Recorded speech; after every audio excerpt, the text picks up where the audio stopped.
ஓம் நமோ பகவதே வாசுதேவாய.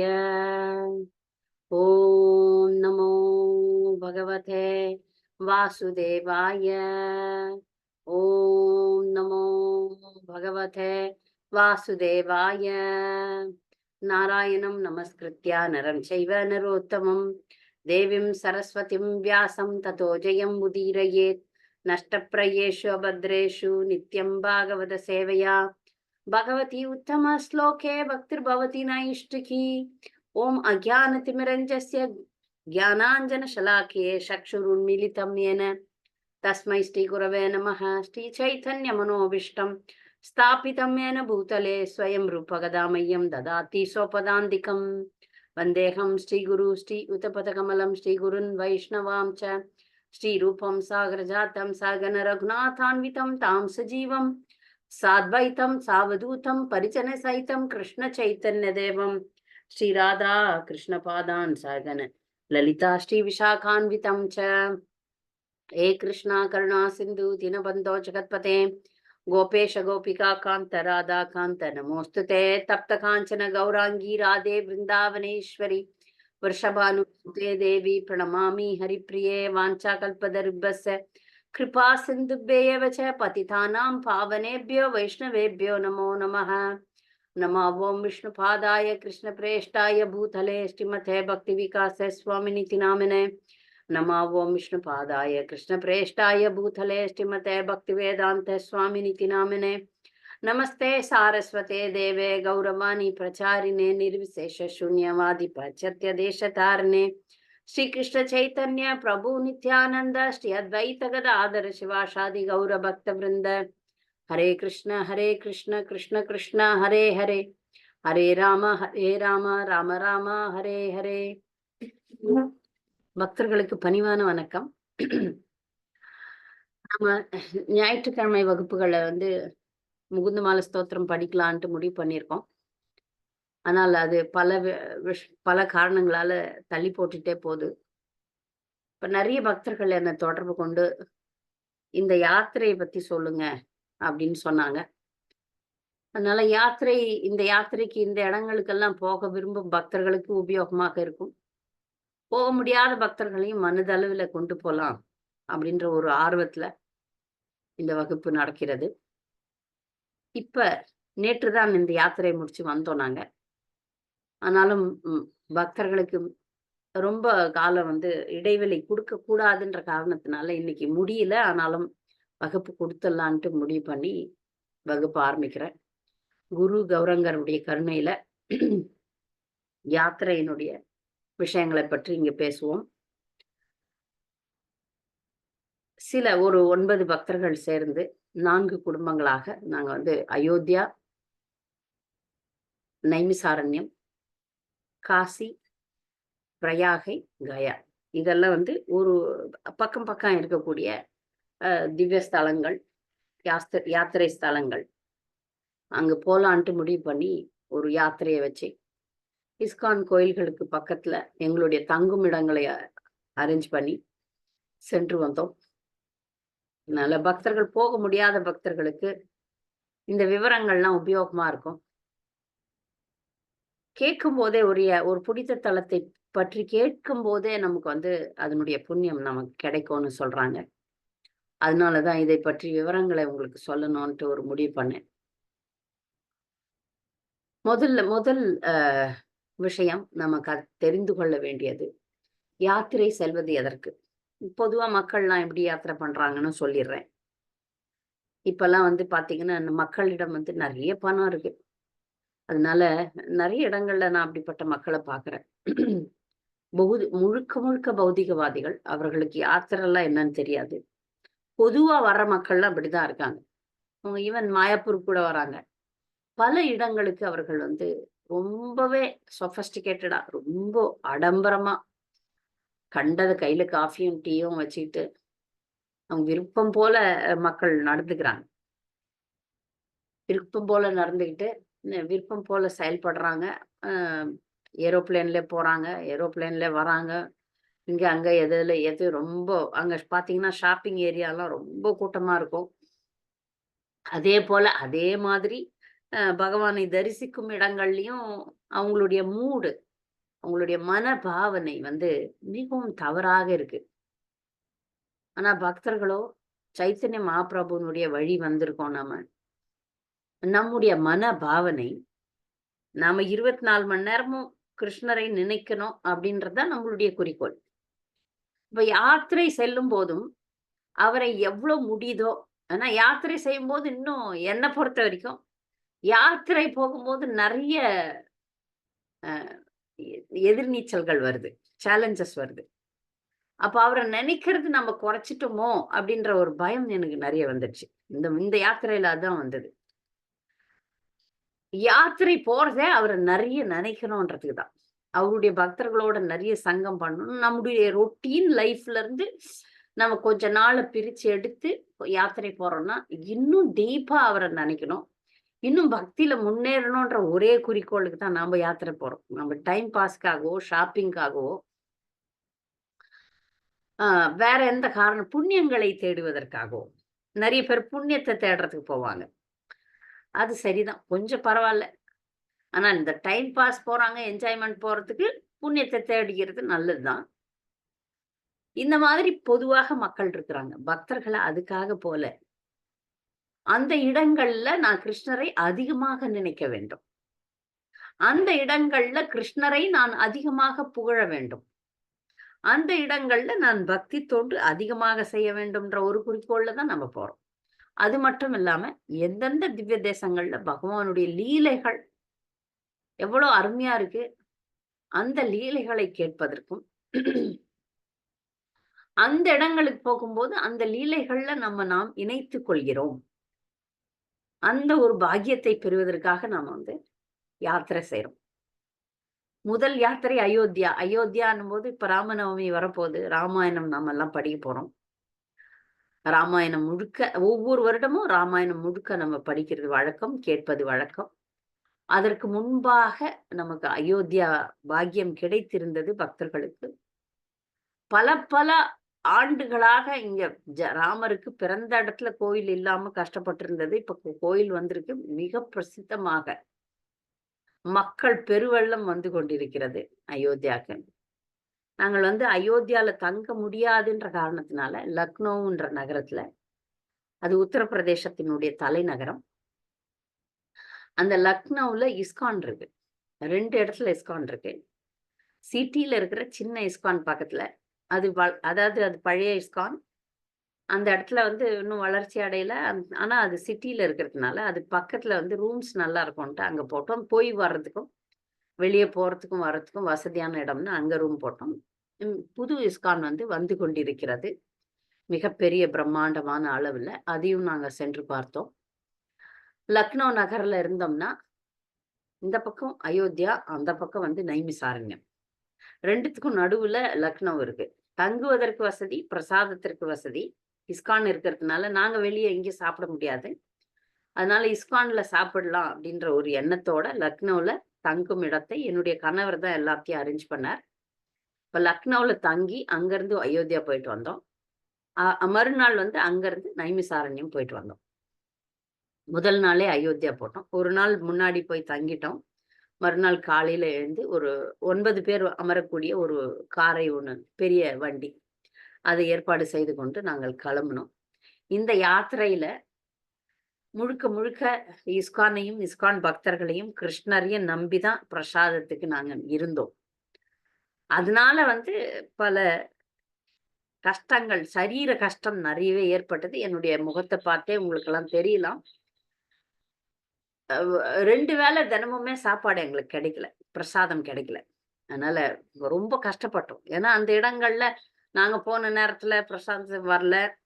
அது டிலே ஆச்சு. டிலே ஆனோம்னா, நம்ம பார்க்கிற இடங்கள மிஸ் பண்ணிடுவோன்ட்டு நெறைய நேரங்கள்ல நாங்க வந்து பிரசாதத்த விட்டுட்டோம். த ஏதோ பழம் குடிச்சுட்டோம், ஜூஸ் குடிச்சோம், இளநீர் குடிச்சோம். அந்த மாரி மேனேஜ் பண்ணி தான் போனோம். ஏன்னா, காலையில நம்ம கிளம்புற 5 மணிக்கு யாரும் பிரசாதம் குடுக்க மாட்டாங்க. கட்டு சாதம் கட்டி குடுக்க முடியாது. ஆனா, நான் போயிட்டு வரும்போது சாயங்காலம் ஆயிடும். இந்த மாரி சில எதிர்நீச்சல்கள், சேலஞ்சஸ் வந்தது.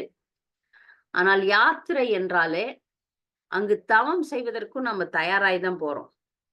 அந்த தவம் நாம செய்யலைன்னா நமக்கு அந்த யாத்திரையினுடைய புண்ணியம் கிடைக்காது. அதுக்கும் நம்ம தயாராகி தான் போகணும். நல்ல உடல்நிலை இருக்கும்போது தான் பண்ண முடியும். பகவானுடைய கிருபையினால நாங்கள் வந்து உடல்நிலை பாதிக்கப்பட்டது கடைசியில எனக்கு. ஆனால் முழுக்க எப்படியோ சமாளிச்சுட்டோம். முதல் நாளாக அயோத்தியாவுக்கு பயணித்தோம். ஒரு 3 மணி நேரம் பயணத்துக்கு அப்புறம் அ இஸ்கான் அயோத்தியா போனோம். ஆனா, அங்க எங்களுக்கு பிரசாதம் வந்து செய்றேன்னு சொல்லிட்டு செய்ய முடியல அவங்களால. காலை 9 மணி போல சேர்ந்தோம். இஸ்கான்ல வந்து பாகவதம் வகுப்பு அட்டெண்ட் பண்ணோம். இந்த இஸ்கான்ல வந்து மங்கள ஆரத்தி முடிச்சோம். இந்த இஸ்கான்ல வந்து பாகவதம் கேட்டோம்.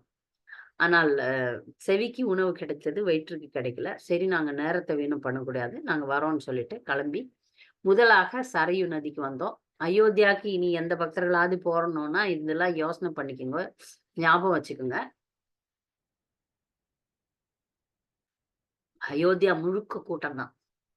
எங்கேயும் நீங்க காலே வைக்க முடியாது. அதனால நாம் கொண்டு போகும் வாகனத்து வந்து உள்ள கொண்டு போக முடியாது. அதனால வெளியவே நிறுத்த வச்சுருவான். சிட்டிக்கு வெளிய. அங்கிருந்து நீங்க நடக்கணும். இல்லையா? சின்ன சின்ன டோட்டோ வண்டி இருக்கு. அது கிடைச்சா உங்க பாக்கியம். கிடைக்கலன்னா, அந்த அயோத்தியா முழுக்க நீங்க நடந்து தான் பார்க்கணும். அதனால நாங்க என்ன பண்ணோம், வண்டிய விட்டுட்டோம். கார விட்டுட்டு, முதல்ல சரையு.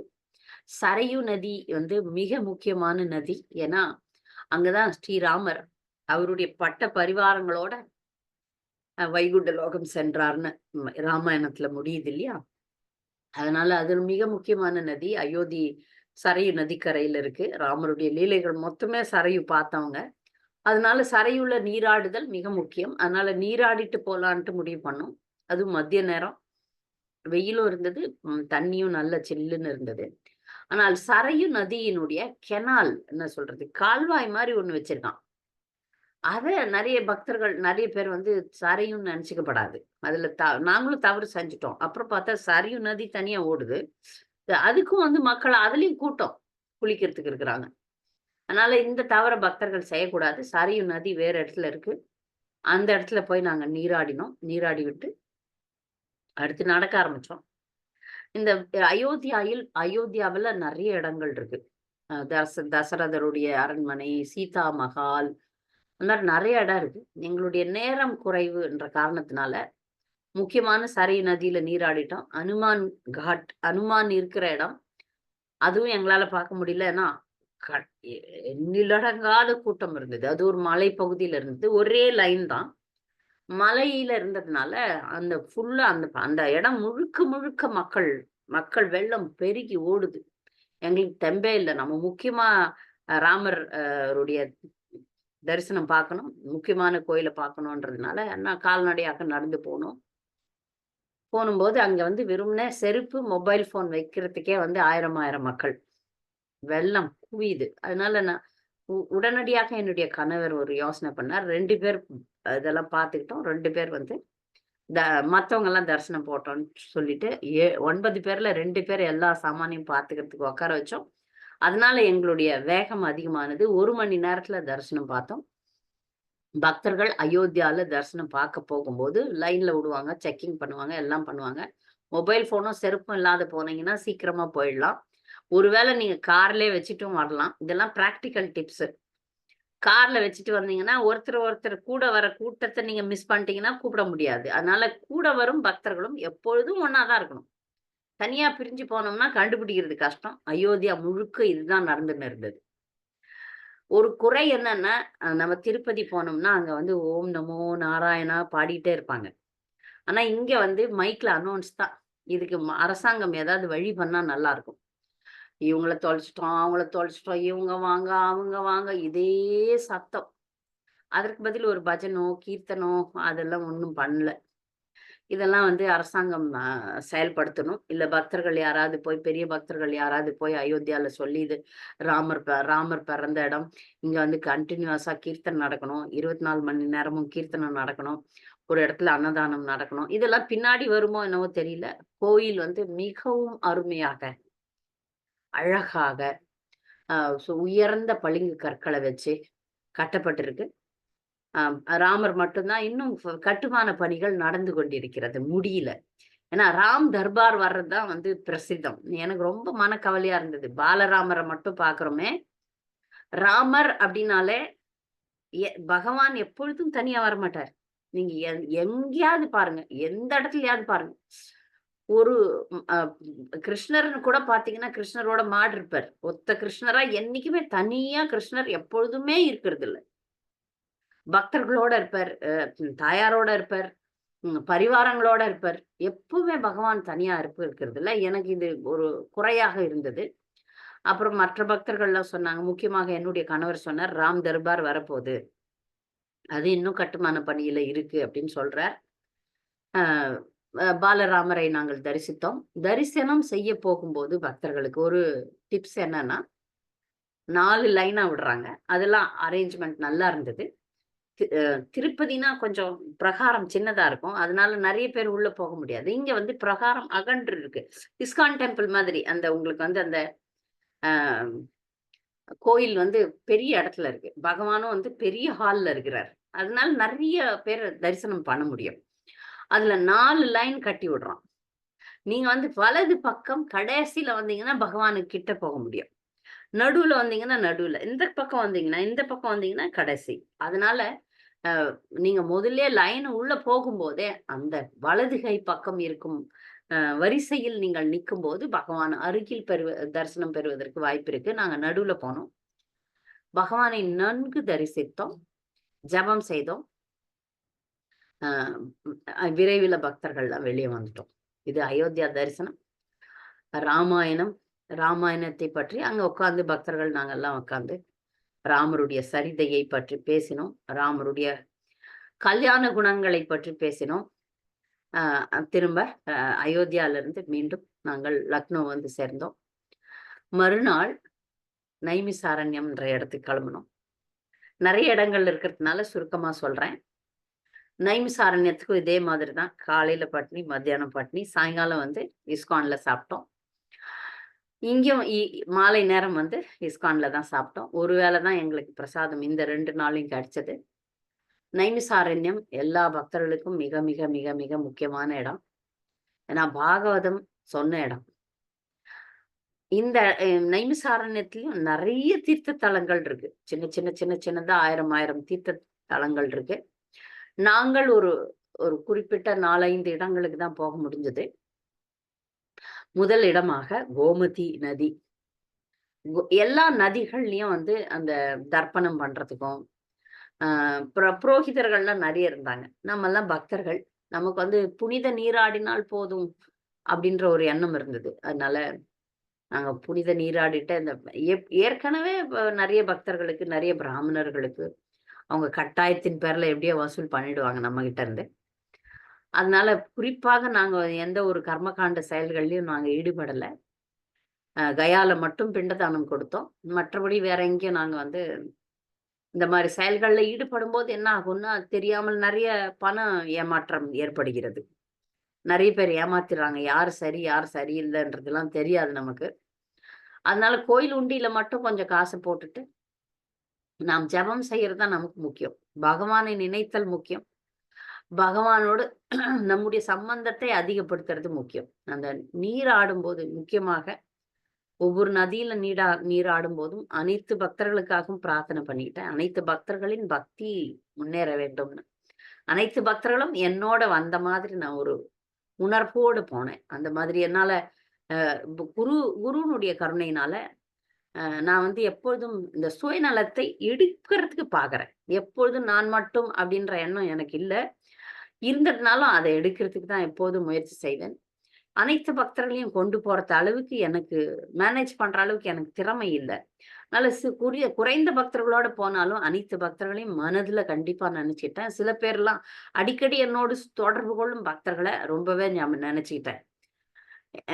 எப்படி நீங்க படிக்கிறீங்க? எப்படி என்னோட தொடர்புல இருக்கிறீங்கன்றத பொறுத்து என்னுடைய நினைவு. ஆனால் குறிப்பாக அனைத்து பக்தர்களையும் நெனச்சேன். யாருக்கெல்லாம் முடியுமோ அவர்களுக்கெல்லாம் நான் தர்ப்பணம் செய்தேன். ஆச்சா.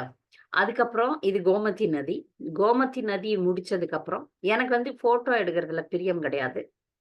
பக்தர்கள் எடுத்தாங்க. வந்து என்னுடைய கேமராவும், என்னுடைய மொபைல் ஃபோனும் அவ்வளோ நல்ல ஃபோன் கிடையாது. பக்தர்கள் நெறைய எடுத்தாங்க. முக்கியமான சில போட்டோ எல்லாம் நான் அனுப்பலான்ட்டு இருக்கிறேன். குழுவுல அனுப்பிடுறேன். ஏன்னா, இத குறித்து ஒரு கட்டுரைய நான் எழுதியிருக்கிறேன். தீர்த்த யாத்திரை செய்யும்போது பகவானை போட்டோ எடுக்கிறேன் நம்ப மனசு அலைப்பாயுது. அதனால எனக்கு வந்து போட்டோ எடுக்கிறதுல அவ்வளோ விருப்பம் கிடையாது. ஆனாலும் எடுப்பேன். சில நேரங்கள்ல நமக்கு நினைவுக்கு வச்சுக்கலாமே அப்படின்னு சொல்லிட்டு, சில விஷயங்கள எடுத்தேன். மிகவும் முக்கியமான சில பகவானை நான் வந்து போட்டோ எடுத்தேன். அங்க முக்கியமாவே அடிக்கடி என்னுடைய மனதிற்கு நான் கொடுத்த அறிவுரை, எவ்வளவு முடியுமோ அவ்வளவு அவரை பற்றி தியானிக்கணும். அதற்கு தான் நான் அங்க பர்ப்பஸே அதானே. அதனால க அ ஒவ்வொரு நதியிலும், சரையிலும் சரி, இங்க கோமதியிலும் நீராடும்போது மிக கவனமாக ஏன்னா நெறைய நேரத்துல பக்தர்கள் வந்து அங்க பார்க்கிறேன். மற்ற மக்கள்லாம் எச்ச துப்புவாங்க, மலம் கழிப்பாங்க, சிறுநீர், மலம் இதெல்லாம் செய்வாங்க. நாம வந்து நெறைய புண்ணியம் பண்ணலான்னா பரவால்ல, பாவத்த செய்யக்கூடாது. அவங்க எல்லாம் வந்து துப்புவாங்க, துணி துவைக்கிறாங்க, சோப் போடுறாங்க. இதெல்லாம் மிகப்பெரிய பாதகம். பாதகம் எதுன்னு நமக்கு தெரிஞ்சிடணும். அதனால வந்து நம்ம நதியில இறங்கறதுக்கு முன்னாடி விழுந்து வணங்கிட்டு, ஆராதனை செய்துட்டு தான் இறங்கணும். மேலும் அப்படி நம்முடைய உடல்நிலை ஜலம் வருதுன்னா கூட முதல்ல போயிட்டு நீராடிட்டு தான் போகணும். சுத்தமா இருக்கும்போது தான் போணும். அப்படி பண்ண முடியலன்னா போகக்கூடாது. புண்ணியத்த சேர்த்துக்கலன்னா பரவால்ல, பாவத்த சேர்த்துக்கக்கூடாது. அதுல கவனமா இருக்கணும். திவ்ய சேத்திரங்கள்ல பாவங்களை அதிகப்படுத்தக்கூடாது. சரி, புண்ணியம் நமக்கு வரலன்னா பரவால்ல. பாவங்களை அதிகப்படுத்தக்கூடாது. கவனத்தோடு கோமதியில் நீராடி விட்டு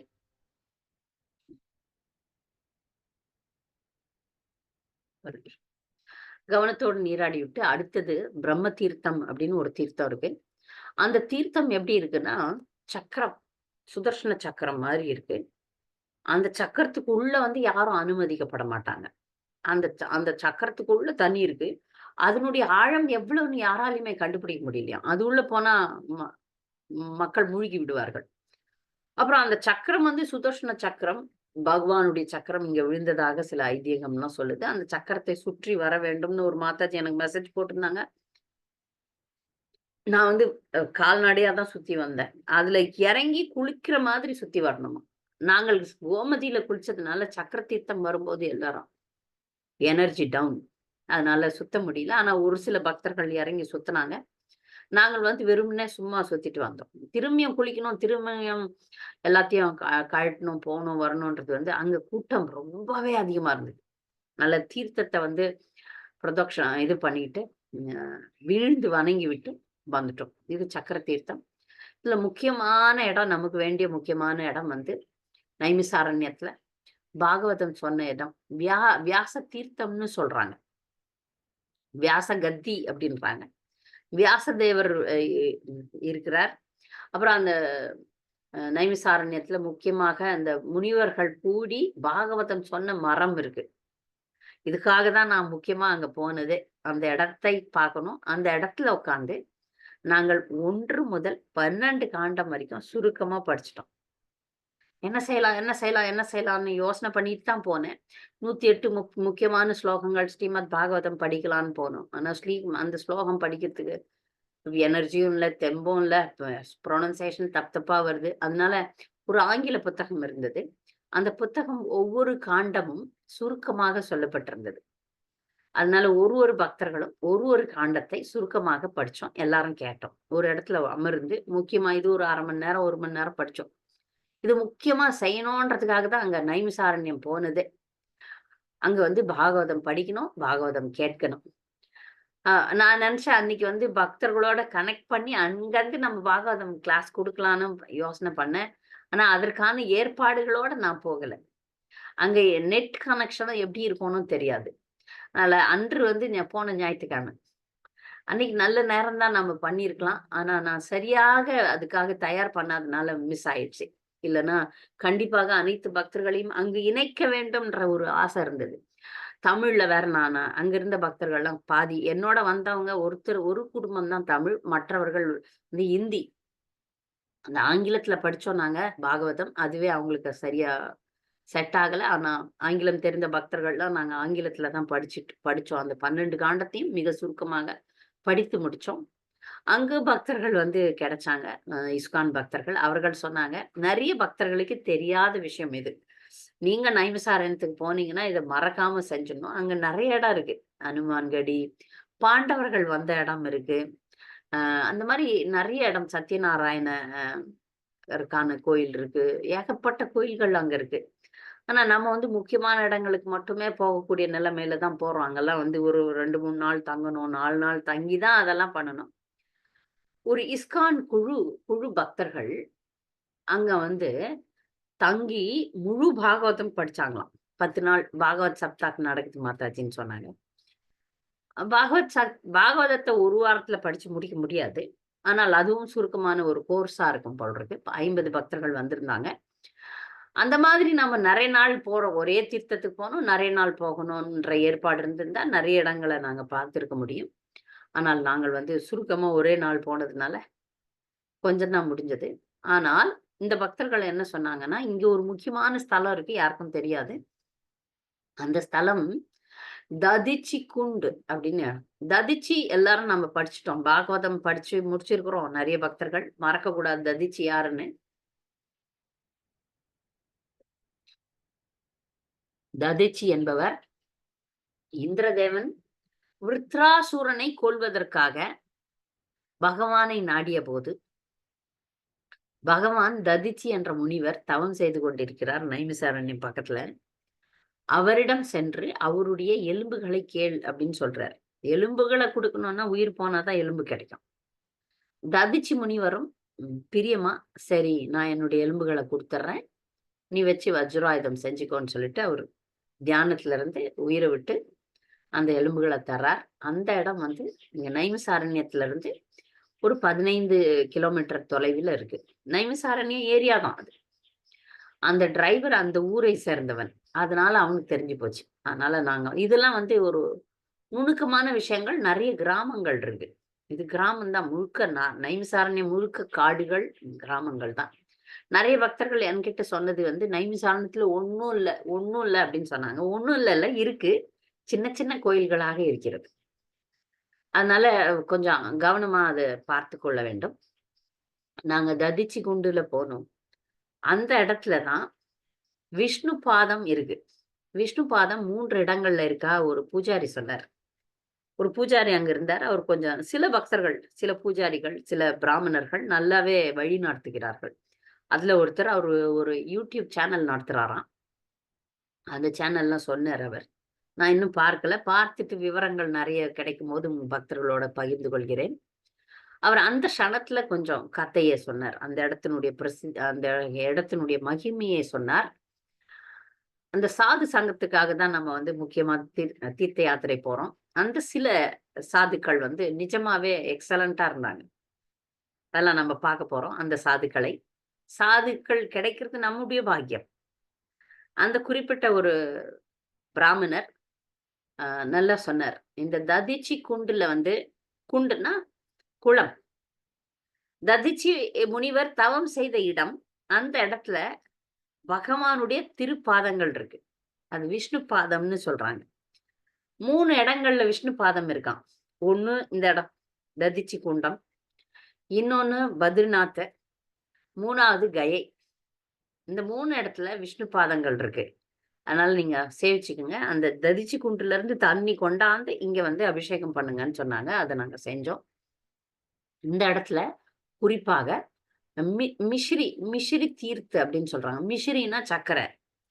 சர்க்கரையை பிரசாதமாக அ நெய்வேத்தியம் பண்றது. அதனால மிஷ்ரி தீர்த்தம். தீர்த்தம்னா இடம். அத செய்ய சொன்னாங்க. அதையும் நாங்க செஞ்சோம். இந்த குண்டம், இந்த ததிச்சி முனிவர் தவம் இருந்து இந்த இடத்துல வந்த இந்த குண்டம், இந்த குளத்துல அனைத்து தீர்த்த ஸ்தலங்களும் வந்து இறங்கியிருக்காம். ஏன்னா, அவரு அவ்ளோ பெரிய புண்ணியம் பண்ணியிருக்கிறாரு. ஒரு முனிவர் இந்த முனிவருடைய எலும்ப வச்சு தான் ம் மற்ற ஆயுதங்கள் அர்ஜுனனுடைய ம் இது வில்லு, அப்புறம் ராமருடைய சாரங்கம் அப்படிலாம் என்னன்னோ நெறைய விஷயங்கள குடுத்தார். ஆனா எனக்கு தெரிஞ்சது ஒண்ணு தான் வஜ்ராயுதம். அதுல அவருடைய எலும்புல இருந்து செய்யப்பட்டதுன்றது மட்டும் தான் எனக்கு தெரிஞ்சது. அவர் இன்னும் நெறைய விவரங்கள சொன்னார். அதை நான் பிறகு சேகரித்து உங்களுடன் பகிர்ந்து கொள்கிறேன். இப்பத்திக்கு வந்து வஜ்ராயுதம்ன்ற ஒரு ஒரு விஷயம் தான் எனக்கு தெளிவாக இருக்கிறது. அப்ப அந்த குண்டத்துல இப்ப ததிச்சி முனிவர் பகவானை போன்றவரே, ஏன்னா அவ்ளோ கருணை உள்ளம் இருந்தது. யாராவது நம்மகிட்ட வந்து, உங்க நீங்க எனக்காக உயிர விடுங்கன்னா விடுவோமா? யாரா இருந்தாலும். செய்வோமா? கொஞ்சம் ஒரு க்ஷணம் நெனச்சு பாருங்களேன். ஆனா ததிச்சி முனிவர் அத பற்றி கவலைப்படல. இன்னைக்கு இல்ல நாளைக்கு நான் செத்து தான் ஆவனேன். என்னுடைய உடல் யாருக்காவது பயன்படும் அப்டின்னா, நான் இப்ப குடுத்துட்டு போறேன் அப்டின்ற ஒரு தைரியம் பாருங்க. அந்த இந்த தைரியத்தை தான் பக்தர்கள் வளர்த்துக் கொள்ள வேண்டும். நாம அந்த உயிருக்கும், உடலுக்கும், அதுக்கும், இதுக்கும்னு ஆசைப்பட்டு இருக்கக்கூடாது. ததிச்சு பாருங்க எவ்ளோ பெரிய உண்மைய நமக்கு குடுத்திருக்கிறார். நான் இந்த உடல் அல்ல, இந்த உடலை பற்றின கவலை எனக்கு இல்ல. இன்னைக்கு இல்ல, நாளைக்கு நான் போறதுக்கு இப்பவே போறதுக்கு ஒரு வாய்ப்ப பகவானே குடுக்குறார். நான் தாராளமாக ஏற்றுக்கொள்கிறேன்னு. ஏற்றுக்கொண்டார் ததிச்சி முனிவர். சாதாரணமா இது முடியாது நம்மால. அந்த பாடத்தை நாம் கற்றுக்கொள்கிறோம். எதனா ஒரு சின்ன விஷயம்னா அப்படியே ஒரே ஆட்டம் போடுறோமே! இவங்கலாம் பார்த்து நான் இந்த உடலுக்காக இவ்வளோ நான் பண்ணக்கூடாதுன்றத ஒரு பாடத்த நாம வந்து ததிச்சி முனிவரிடமிருந்து கற்றுக்கொள்கிறோம். அந்த இடத்துக்கு போனது ரொம்ப சந்தோஷமா இருந்தது. நைமிசாரண்யத்துல அந்த இடம் வந்து மிகவும் முக்கியமான இடமாக, முக்கியமான ஒரு பக்தரனுடைய அ தியாகத்தை நாம் உணர்கிறோமேன்ற ஒரு எண்ணம் இருந்தது. அது முடிஞ்சு நாங்க திரும்பினோம் லக்னோ. இஸ்கான்ல பிரசாதம் சாயங்காலம் தான் சாப்பிட்டோம் ஒரு வேள. அதுக்கப்புறம் வந்து அடுத்த நாள் பிரயாணம் காசிக்கு. காசிக்கு பயணமானோம். ட்ரெயின்ல. காசிய வந்து இறங்கினோம். காசி வந்து நான் நெனச்சேன், பொதுவா காசியை பற்றின என்னுடைய கருத்து காசிய தரிசனம் பண்ணதுக்கு அப்புறம் மாறி போச்சு. பகவானுடைய கருணையினால காசியில நல்ல பக்தர்கள் சங்கம் எங்களுக்கு கிடைத்தது. ஒரு பக்தர்கள் மூலம் தான் எங்களுக்கு அக்காமடேஷனும் கிடைச்சது. அந்த பக்தர்கள் யாருன்னு பார்த்தீங்கன்னா, இ அ காசி முழுக்க நெறைய யுனிவர்சிட்டீஸ் இருக்கு. காலேஜஸ், யுனிவர்சிட்டீஸ் இருக்கு. அங்கு பிரச்சாரம் செய்யக்கூடிய இளம் பக்தர்கள். நாங்க தங்கனது ஒரு யூத் அ ஹாஸ்டல் பக்கத்துல. Youth hostel. இப்ப நம்முடைய குழந்தைகள்லாம் இப்ப பக்தர்கள் குழந்தைகள்லாம் வந்து படிக்கணும்னா எங்க போறது? பௌதீக கல்வி படிக்கணும்னா, இந்த மாதிரி நகரங்கள்ல போனோம்னா, அங்க இஸ்கானுடைய பக்தர்கள்லாம் சேர்ந்து, அங்க யூத் ஹாஸ்டல் நடத்துறாங்க. அது எப்படின்னா ஒரு ஆசிரமம் மாதிரி. அவங்க காலையில மங்கள ஆரத்தி, தர்ஷன ஆரத்தி, பாகவதம் வகுப்பு அ முடிச்சுட்டு அவங்க கல்லூரிக்கு போவாங்க. மாலை திரும்ப வந்தா காலையில, மாலையில பிரசாதம் கிடைக்கும். மாலை திரும்பி வந்தோம்னா, அவங்களுக்கு வந்து புக் டிஸ்ட்ரிபியூஷன் சேவைகள், சத்சங்கம், மீதி நேரத்துல படிப்பு. அப்படி வந்து அவர்களுடைய வாழ்க்கை மிக அருமையாக நடக்கிறது. அதுல இந்த முக்கியமா காசில அந்த 3 இடத்துல இஸ்கான் யூத் ஃபோரம் இருக்கு. நாம் பாக்கியவசத்துல வந்து நமக்கு ஒரு இடத்துல கிடைச்சது. அதை நிர்வகிக்கும் ஒரு இளம் பக்தர் ரொம்ப நல்லாவே நமக்கு கைட் பண்ணாரு. நான் எதிர்பார்க்காத நாங்கள் குறைந்த நாட்கள் இருந்தது காசியில தான். 1 1/2 நாள் தான் இருந்தோம். ஆனால் அதிகமா இருந்திருக்கணுமே அப்படின்னு ஒரு ஆதங்கம் ஏற்பட்டு விட்டது. அந்த பக்தர்களும் சரி, உடனே ஒரு கைடு அனுப்பிச்சிருந்தாங்க எங்களுக்கு. விரைவாக நாங்கள் எப்படி தரிசனம் பண்ணலாம், எப்படிலாம் போகலாம், வரலான்றதுக்கு ஒரு கைடன்ஸ் வந்து அவங்க குடுத்துட்டாங்க. அதனால அந்த 1/2 நாள் காசி, மறுநாள் பிரயாகை. காசியில 2 நாள் தான் இருந்தோம். ஒரு நாள் போய் வந்து இறங்குன நாள் 1/2 நாள் தான். அதுக்கு மறுநாள் 1 நாள். அவ்வளோதான். அதுக்கப்புறம் நாம கிளம்பிட்டோம் காசிய விட்டு.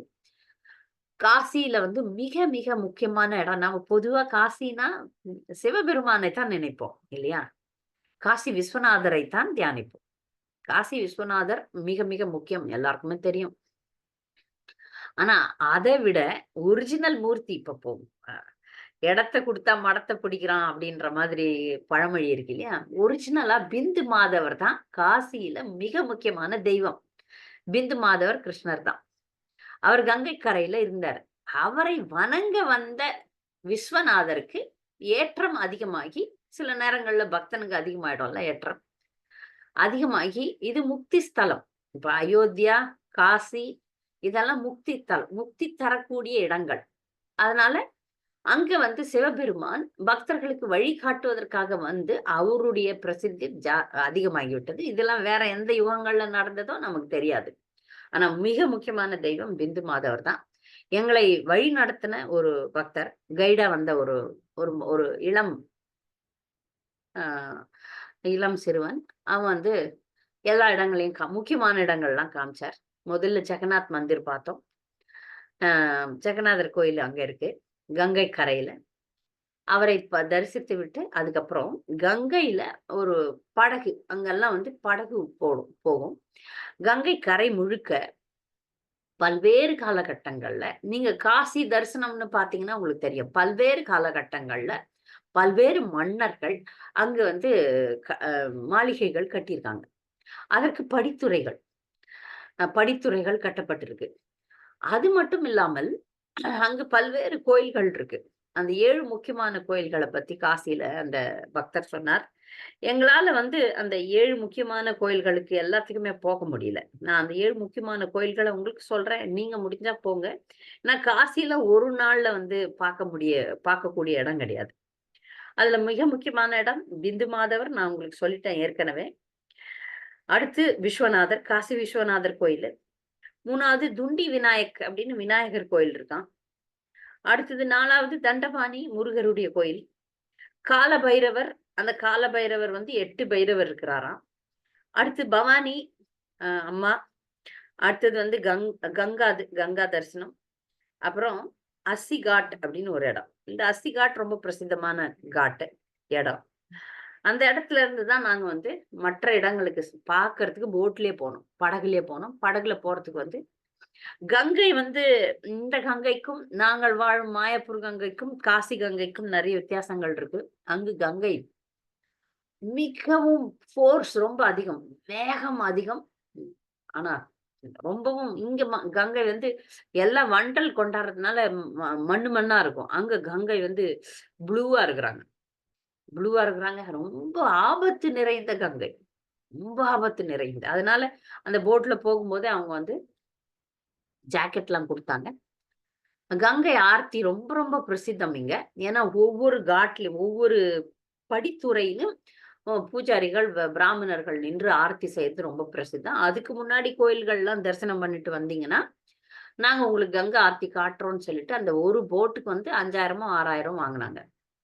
அந்த போட் பெர்சன். அப்ப நமக்குன்னு அந்த 9 பேருக்கு மட்டும் நாங்க போட் பேசிட்டு, அந்த போட்ல முதல்ல போய் குளிச்சது வந்து பிந்து மாதவர் கோயில் பக்கத்துல இருக்கிற கங்கையில குளிச்சோம். கங்கை பெருசு இல்லையா?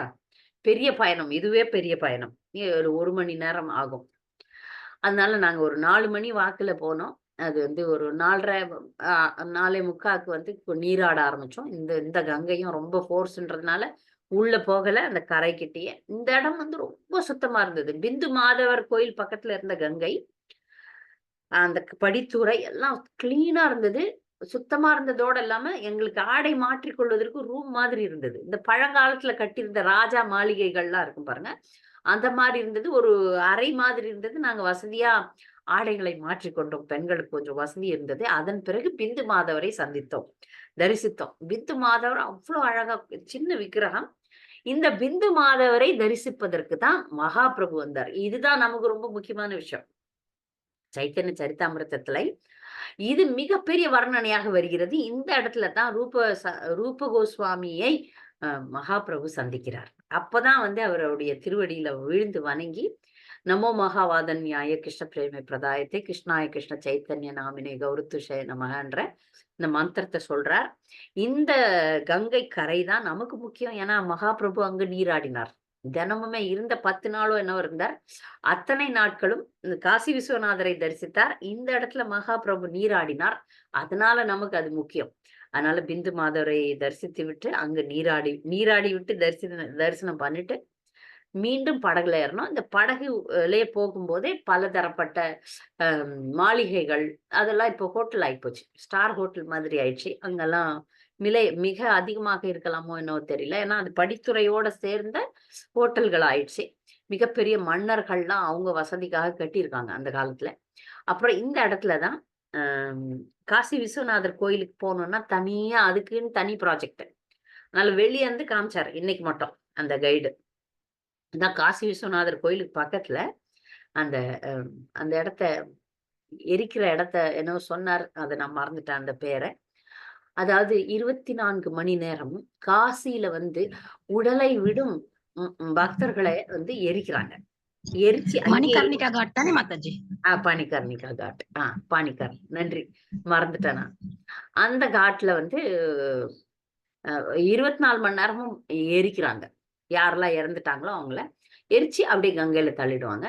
அது மாரி இன்னொரு காட்டு இருந்தது. நாங்க நெனச்சோம் அதுதான் அந்த காட்டு. அது பிணங்கள எரிக்கிற காட்டுன்னு பார்த்தோம். அது வந்து அரிச்சந்திர ம் மன்னர் இருந்தார் இல்லையா? அந்த அவருடைய பெயர்ல இருக்கு அது. பிணம் எரிக்கிற இடம். இங்கு நெறைய ஆசிரமங்கள் இருக்கு. வயதானவர்கள்லாம் முக்தி அடையணும் அப்படின்னு சொல்லிட்டு, காசியில வந்து முக்தி ஸ்தோத்திரம். காசியில வந்து எப்படி செத்து போனோம்னாலும், அ சிவபெருமான் வந்து நம்ம காதுல வந்து ராமருடைய மந்திரத்த சொல்லுவாராம். ராம மந்திரத்த சொல்லி நமக்கு சாகும்போது பகவானை நினைத்தல், பகவானுடைய நாமத்தை கேட்டலே நமக்கு முக்திய குடுக்கும். அத வந்து அந்த சர்வீஸ வந்து யார் செய்றாருன்னா, சிவபெருமான் செய்றாரு. ஆனா அதுக்கு நெறைய சிவபக்தர்களுக்கு தெரியுமான்னு எனக்கு தெரியாது. அங்கு இதுதான் முக்கியமான விஷயம். சிவபெருமான் இங்கு வந்து உயிரை விடும் ஜீவராசிகளை கண்டிப்பா வைகுண்டம் அனுப்பிடுறாரு. அவர்களுக்கு வழியாவது நடத்துவார். எந்த எண்ணத்துல நம்ம போறோம்ன்றது ரொம்ப முக்கியம் இல்லையா? வழி நடத்துவார். கண்டிப்பா வழி நடத்துவார்ன்ற கேரண்டி இருக்கு. நமக்கு உத்தரவாதம் இருக்கிறது. அந்த இடத்தையும் நாங்க பார்த்தோம். பார்த்து முடிச்சுட்டு ஆஹா! இந்த கங்கை ஆரத்திய நீங்க பார்க்கணுமே. கங்கை ஆரத்தி மிக, மிக விமரிசையாக, ஆடம்பரமாக மக்கள் வெள்ளத்துல கங்கா மாதாவுக்கு ஆர்த்தி நடக்கிறது. நெறைய பக்தர்களுக்கு ஒரு தமிழ் பக்தர்களுக்கு முக்கியமா ஒரு தவறான கருத்து இருக்கிறது. என்னன்னு பார்த்தீங்கன்னா, கங்கை சிவபெருமானுடைய மனைவின்னு. அது கிடையவே கிடையாது. சிவபெருமானுடைய மனைவி கிடையாது கங்கை. கங்கையினுடைய வேகத்தை சிவபெருமான் குறைச்சார். ஆனா கங்கை வந்து சிவபெருமானுடைய மனைவி கிடையாது. அந்த இடத்துல வந்து ஆர்த்தி கங்கா மாதானுடைய விக்கிரகத்துக்கு ஆர்த்தி நடந்தது. கிட்ட போக முடியல. அவ்வளோ கூட்டம். அதனால நாங்க போட்ல இருந்துனே ஆர்த்திய பார்த்தோம். அதன் பிறகு வீடு வந்து சேர்ந்தோம். பிரசாதம் கிடைச்சது. யூத் ஹாஸ்டல்ல எங்களுக்கு பிரசாதம் நல்லாவே பரிமாறினார்கள். சிறு சிறு குழந்தைகள் தான் இளம் படிக்கிற பசங்க.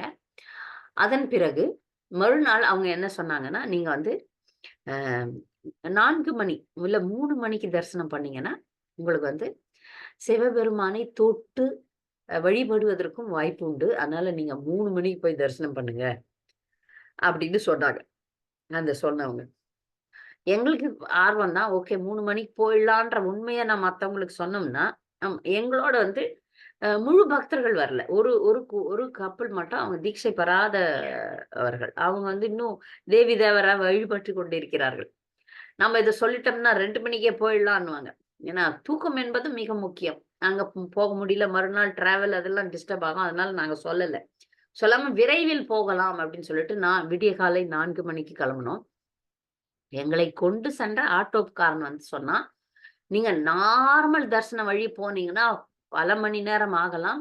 அதனால திரும்பியும் ஒரு போட் எடுத்து போட் வழியா ஒரு படித்துறை இருக்கு. அது வழியா வந்து ஆனா வரும்போது வெளிய நார்மல் ரோடு வழியா வந்துருங்கன்னு" சொல்லிட்டு ஒரு யோசனைய குடுத்தாங்க.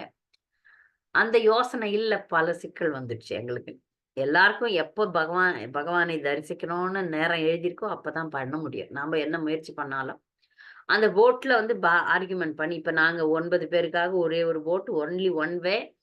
அதுக்காக ப ஆர்கி அ நெறைய வாதாடி கொஞ்சம் பேசி கிளம்பி போகும்போது, அந்த போட்ட ஓட்டுறவர், அது சரியா ஓடுதா இல்லையான்னு பார்க்காமயே எடுத்துட்டாரு. இப்படி தள்ளி விட்டாரு. அதுல வந்து இப்டி இப்டி சுத்தணும். அது சுத்துறத வந்து பார்க்காமல் அப்படியே தள்ளிட்டாரு. தள்ளுன உடனே நாங்க பாதி வழி வந்துட்டோம். மீன்ஸ் கொஞ்சம் நதியில நடுவுல வந்துட்டோம். அந்த நேரத்துல ஓடல போட். இப்ப அதான் கையிலயும் தள்ள முடியாது. பெரிய போட்டு. நாங்கலாம் ஜெபம் பண்ண ஆரம்பிச்சோம். மங்களாரத்தி பாட ஆரம்பிச்சோம். அந்த மற்ற அரைகுறை பக்தர்கள்லாம் அந்த போட் ஓட்டிய திட்ட ஆரம்பிச்சாங்க. நம்முடைய விதி. நமக்கு எப்ப பகவான் எழுதியிருக்கிறாரோ அப்பதான் நடக்கும். நம்ம பொறுமையா தான் இருக்கணும் சில விஷயங்கள்லாம். நெறைய பேர் வந்து அந்த போட் ஓட்டிய போட்டு திட்டு வாட்டி வதக்குனாங்க. அதுக்கப்புறம் இன்னொரு போட்ட கூப்ட்டாரு அவர். கூப்ட்டு அதுக்கு நாங்க ட்ரான்ஸ்ஃபர் ஆனோம். கங்கையில ஒரு போட்ல இருந்து இன்னொரு போட் ட்ரான்ஸ்ஃபர் பண்றதும் கஷ்டம். இதெல்லாம் மிக ஆபத்துகள். யாருடைய உயிர் எங்கேயாவது போயிருந்தா கதை கந்தலாயிருக்கும். ஆனா, பகவானுடைய கருணையினால அந்த மாதிரி ஒரு அசம்பாவிதம் எல்லாம் நடக்கல. நாங்கள் இடைவிடாமல் ஜபம் பண்ணிட்டே இருந்தோம். இடைவிடாமல் நான் பண்ண வேலை அதான் ஜபம், ஜபம், ஜபம் பண்ணிட்டே இருந்தேன். ஜபம் மாலையில பண்ணலனாலும் மனதளவில ரொம்பவே ஜபம் பண்ணிட்டே இருந்தேன். பகவானுடைய கருணையினால யாருக்கும் உயிருக்கோ, எதுக்கும் ஆபத்து வரல. நேரம் விரயமானது. அது பரவால்ல. அப்புறம் நாங்க தாண்டி போட்ட வந்து கொண்டாந்து விட்டுட்டான் அந்த மனிதன். அவனுக்கும் பணச குடுத்து அனுப்புனோம். ஆனா இந்த வழி மிக விரைவாக எங்களை கொண்டு சேர்த்தது. அது உண்மைதான். அங்க கூட்டம் கிடையாது. அமைதியாக இருந்தது. நான் எதிர்பார்த்ததை விட மிக அழகான கோயில் எது பார்த்தீங்கன்னா, காசி விஸ்வநாதர் ஆலயம். நான் நினைச்சேன் கூட்டமா இருக்கும், சகதியா இருக்கும், கச்ச கச்சன்னு இருக்கும் அப்படின்னு நினைச்சேன். அப்படிலாம் இல்ல. மிக நேர்த்தியாக கட்டப்பட்ட கோயிலாக இருக்கிறது. அதுவரைக்கும் கட்டப்பட்ட கோயிலெல்லாம் வந்து இஸ்லாமியர்கள், இஸ்லாமிய மன்னர்கள் அழிச்சிட்டு இருக்கிறாங்க. இப்ப கட்டப்பட்டது புதுசா இருக்கணும்னு நான் நினைக்கிறேன். எனக்கு தெரியல. இந்த கோயில் வரலாறுகள் தெரியவில்லை. நீங்க ஏதாவது புத்தகத்த பார்த்து கூட தெரிஞ்சுக்கலாம். எனக்கு யாரும் சொல்லல. அங்கு காசி விஸ்வநாதர் மிக அருமையா சின்ன விக்கிரகம் தான். அங்க எல்லாருமே அபிஷேகம் பண்ணலாம். டைரக்ட் அபிஷேகம் பண்ணல. அவருக்குன்ட்டு ஒரு ஒரு இடம் இருக்கு. அங்க நம்ம தண்ணி ஊத்துனோம்னா போயிடும். 4 திசைகள்ல இருந்து லைன் வருது. அதனால பீஸ்ஃபுல்லா இருக்கு. அப்படி கச்ச கச்சலாம் இல்ல. மிக அமைதியாக தரிசித்தோம். மிக அங்க அன்னபூரணி இருக்கா, அங்க வந்து நந்தி இருக்கிறார். எல்லாமே வந்து ரொம்ப அமைதியா நான் எதிர்பார்த்ததை விட மிகவும் சுத்தமாக இருந்தது கோயில். சுத்தமாக இருந்தது, நேர்த்தியாக இருந்தது, அமைதியாக இருந்தது. ஒரு பெரிய அமைதி இருந்தது. காசி விஸ்வநாதர் கோயில்ல மிகப்பெரிய ஒரு அமைதி இருந்தது. அ கூட்டம் இருந்தாலும் அதை சரியாக அந்த நேரத்துல ப சரிப்படுத்துனாங்க. ரொம்ப அப்படியே நெருக்குற கூட்டம்லாம் இல்ல. அமைதியாக நன்றாக தரிசனம் ஆச்சு. அங்கு அமர்ந்து கண்டிப்பா 2 ரவுண்டு ஜெபம் பண்ணோம். இதுல ஒரு விஷயம் என்னன்னா, அ இந்த நந்தி சிவபெருமானை நோக்கி இல்ல. அப்படின்னா என்ன அர்த்தம்னா, அது ஒரிஜினலா எங்க சிவபெருமான் கோயில் இருந்ததோ, அதை நோக்கி தான் நந்தி இருக்கிறார். இந்த கோயிலை அழித்த இஸ்லாமிய முட்டாள்கள் நந்திய தூக்கல. நந்திய தூக்கியிருந்தா நமக்கெல்லாம் தெரிஞ்சிருக்காது. சிவபெருமான் இங்க இங்க இருக்கிறாரு அப்படின்னு. அந்த நந்தி எங்க பாக்குதோ அங்கதான் கோயில் இருக்குது. அங்கதான் சிவபெருமான் இருக்கிறார். அதையெல்லாம் அவர்கள் கரெக்ட்டா பாத்தீங்கன்னா, அந்த காசி விஸ்வநாதர் கோயிலே தான் ஒரு மசூதி இருக்கு. அது கியானவாப்பின்னு நீங்க பாத்தீங்கன்னா தெரியலாம். YouTubeலலாம் நெறைய வீடியோ வருது. இதெல்லாம் அரசியல் நமக்கு தெரியாது. எதனா பண்ணிட்டு போட்டும். ஆனால் நந்தி அ சிவபெருமானுக்கு எதிர்ப்புறமா இருக்கு. நந்தி சிவபெருமானை நோக்கி இல்லாமல் சிவபெருமானுக்கு பின்னாடி பட்டக்ஸ் காட்டுற மாதிரி இருக்கு. அப்பன்னா அங்க அந்த இடம் நந்தி நோக்கி கொண்டிருக்கும் இடத்துல தான் சிவபெருமான் இருக்கணும். அது நமக்கு எப்ப கிடைக்குமோ தெரியாது. அதனால நந்தியையும் நாங்கள் தரிசித்து விட்டு, நந்தி காதுல ஹரே கிருஷ்ண மகாமந்திரம் சொல்லிட்டு, அன்னபூர்ணியிடம் வணங்கிவிட்டு நாங்கள் விரைவில் வெளியே வந்தோம். காசி விஸ்வநாதரை தரிசித்து விட்டு, நாங்கள் அடுத்ததாக இது காலையிலே முடிஞ்சு போச்சு.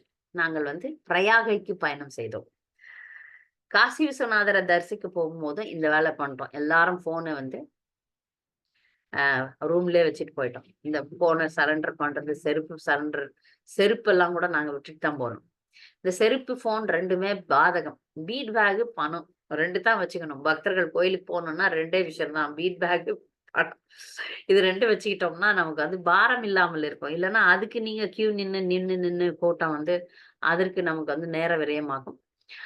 அதிர்ஷ்டவசமாக குறைந்த நேரத்துல திரும்பி வந்து நாங்கள் பிரயாகைக்கு பயணித்தோம். பிரயாகை வந்து காசியிலருந்து ஒரு கார் எடுத்தோம். இதே மாதிரி அந்த 9 பேரும் உட்கார்ற மாதிரி ஒரு 10 சீட்டர் ஒரு வேன் மாதிரி இருந்தது அது. நல்ல ஒரு அமைப்பானது. 5 பக்தர்கள் பின்னாடியும், 4 பக்தர்கள் நடுவுல 3 பேர், முன்னாடி ஒருத்தர் அப்படி 4 பக்தர்கள், 9 பக்தர்கள் வந்து பயணித்தோம்.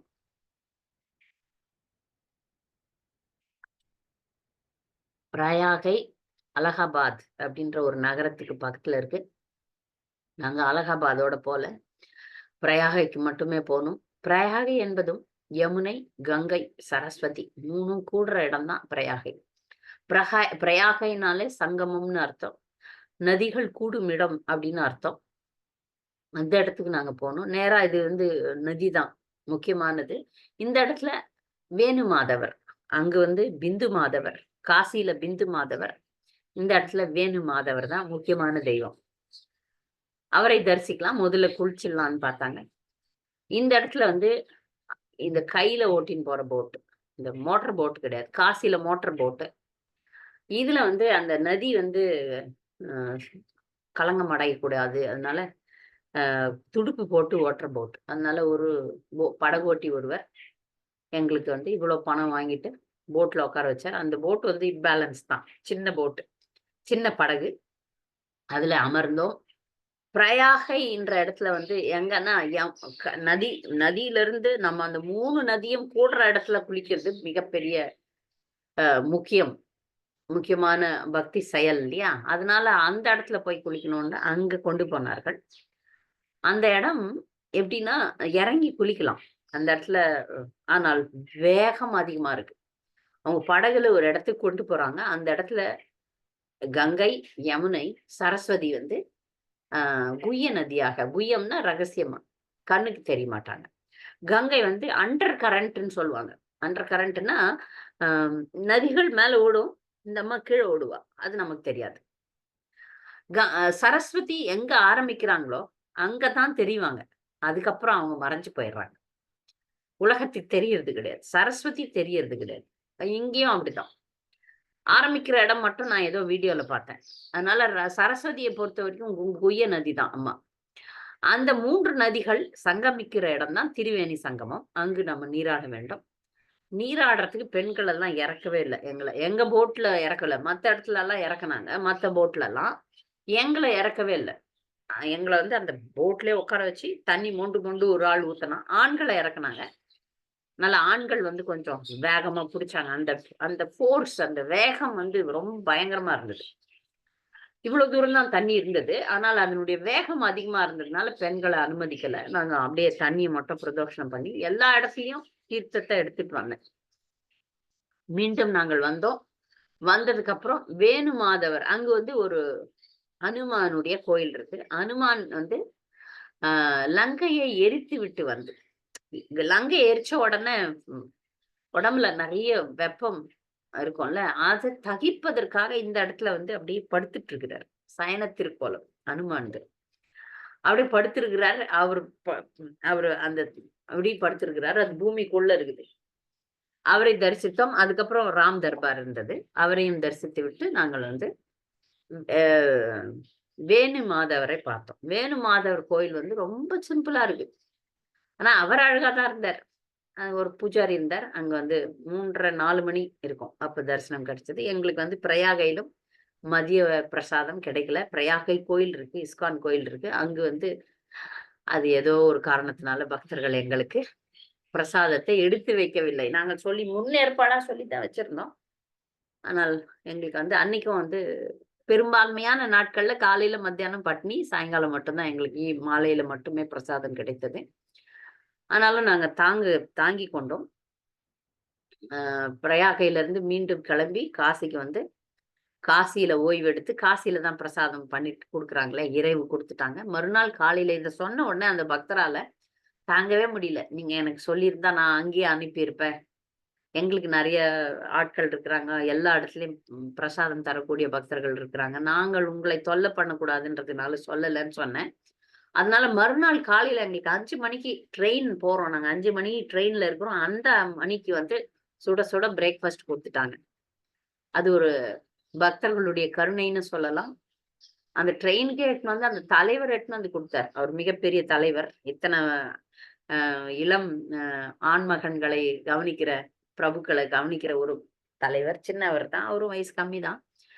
பகவானுடைய கருணையினால மிகப்பெரிய பக்தராட்டம் தெரியுது. அவரே கொண்டு வந்து குடுத்தார். நாங்கள் அங்கிருந்து பயணித்து அ பட்னா என்ற இடத்திற்கு வந்தோம்.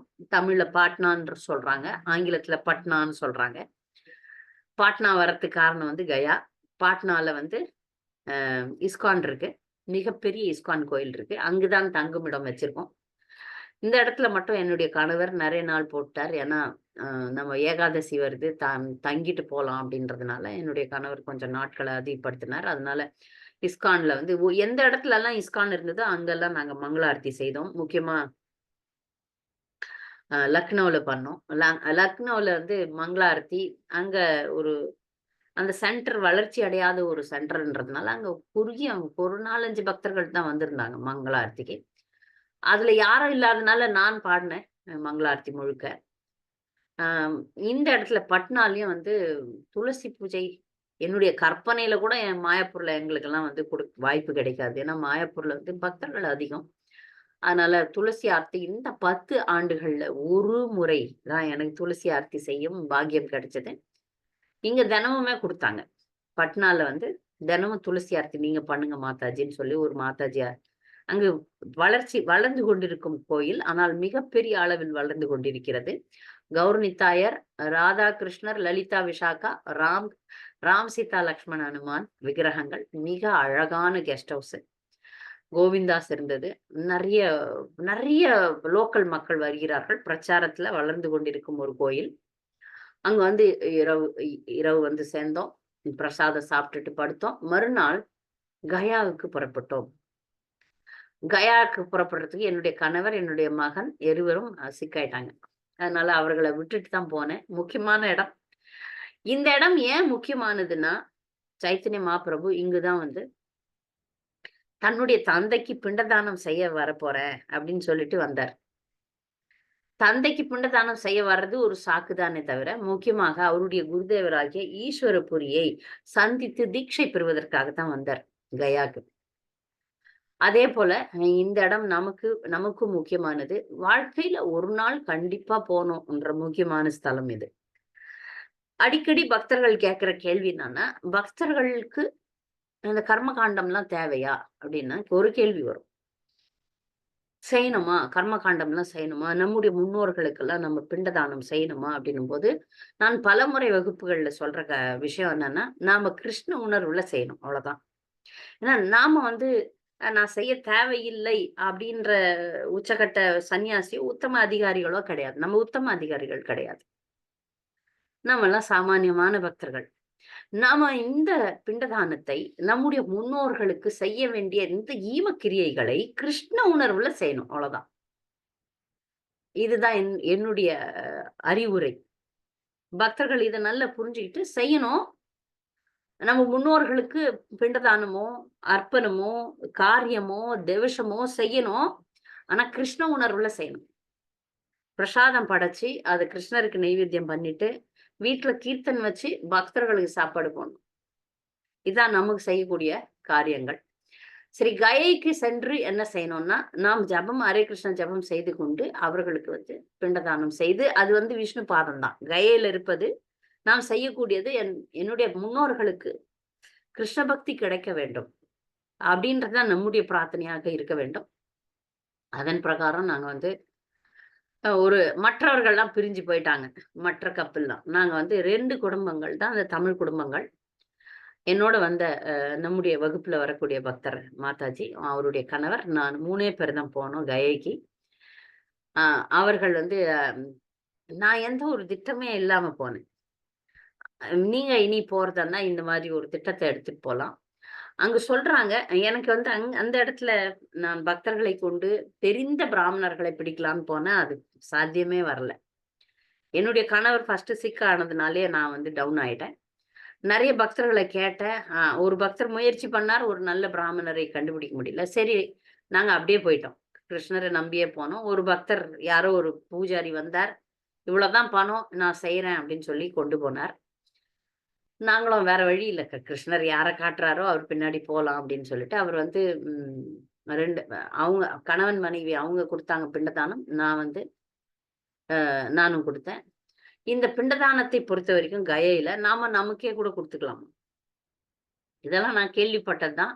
ஆனா அந்த பூஜாரிய நான் கேட்கல. அந்த பூஜாரி எனக்கு என்ன சொன்னாருன்னா, "உங்களுக்கு தெரிந்து இறந்தவர்கள் யாரா இருந்தாலும் நீங்க பிண்டதானம் குடுக்கலாம்.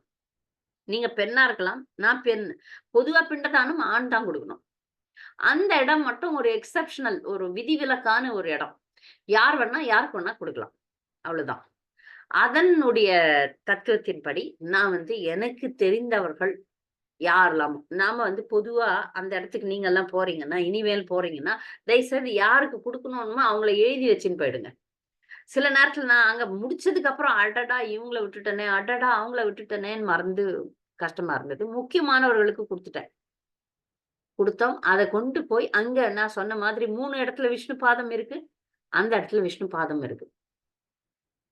அங்க பிண்டதானம் செய்யறது தான் ரொம்ப முக்கியம். அந்த விஷ்ணு பாதத்திற்கு அந்த மந்திரம்லாம் சொல்லி அந்த பிண்டம்ன்றது வந்து ஒரு மாவ வந்து எள்ளுலாம் வச்சு புடிச்சு, புடிச்சு தண்ணி ஊத்தி புடிச்சு வைக்கிறது தான் பிண்டம்.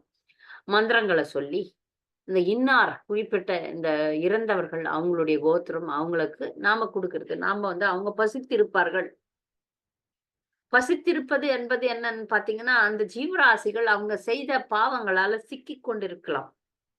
இங்க நாம செய்ற இந்த தானங்கள், இந்த நாம செய்ற இந்த பூஜை புனஸ்காரங்கள் அவர்களை அந்த சிக்கலில் இருந்து விடுவிக்கும். சரி ஒரு கேள்வி எழலாம். ஒரு குறிப்பிட்ட ஜீவராசி அதனுடைய டெஸ்டினேஷன் இருக்கு. அது அடுத்த டெஸ்டினேஷன் போயிடுமே, அங்கேயா இருக்கும்? அவங்களுக்கு பிண்டம் அவசியமான்னு ஒரு கேள்வி இருக்கலாம். இது பொதுவாக நாம் செய்யக்கூடிய ஒரு புண்ணிய காரியம். இப்படி செய்யும்போது அந்த ஜீவராசிக்கு கொஞ்சம் புண்ணியங்கள் சேரும். பாவங்கள் குறைந்து புண்ணியங்கள் சேரும். அதுதான். அந்த புண்ணியம் என்பது நம் பக்தி புண்ணியத்தை தான் நாம விரும்புறோம். இந்த விருப்பத்தை பகவான் அறிவார். நம்ம எந்த ஜீவராசியெல்லாம் நினைக்கிறோமோ, பொதுவா நீங்க யாருக்காவது உபகாரம் பண்ணணும்னு நினைக்கிறீங்கன்னா என்ன நினைப்பீங்க? பக்தர்கள்னா என்ன பணம் காசு குடுக்கணும்னு நினைக்கிறீங்களா? சாப்பாடு போடணும்னு நினைக்கிறீங்களா? என்ன நினைக்கிறீங்க? நான் வந்து ஒரு ஜீவராசிக்கு உதவின்னு நினைச்சா, அவர்கள் கிருஷ்ண உணர்வுக்கு வர வேண்டும்ன்ற ஒரு எண்ணம் முக்கியம். மற்ற உதவிகள்லாம் கண்டிப்பா செய்வேன். அவங்க பசித்திருந்தால் கண்டிப்பா பிரசாதம் குடுப்போம். அவர்களுக்கு துணிமணி இல்லை என்றால் கண்டிப்பாக அதெல்லாம் கண்டிப்பா செய்ய போறோம். நம்மால முடிஞ்சா கண்டிப்பா செய்ய தான் போறோம். ஆனால் அதை விட அதிகமாக ஒரு ஜீவராசிக்கு பக்தி கிடைக்க வேண்டும்.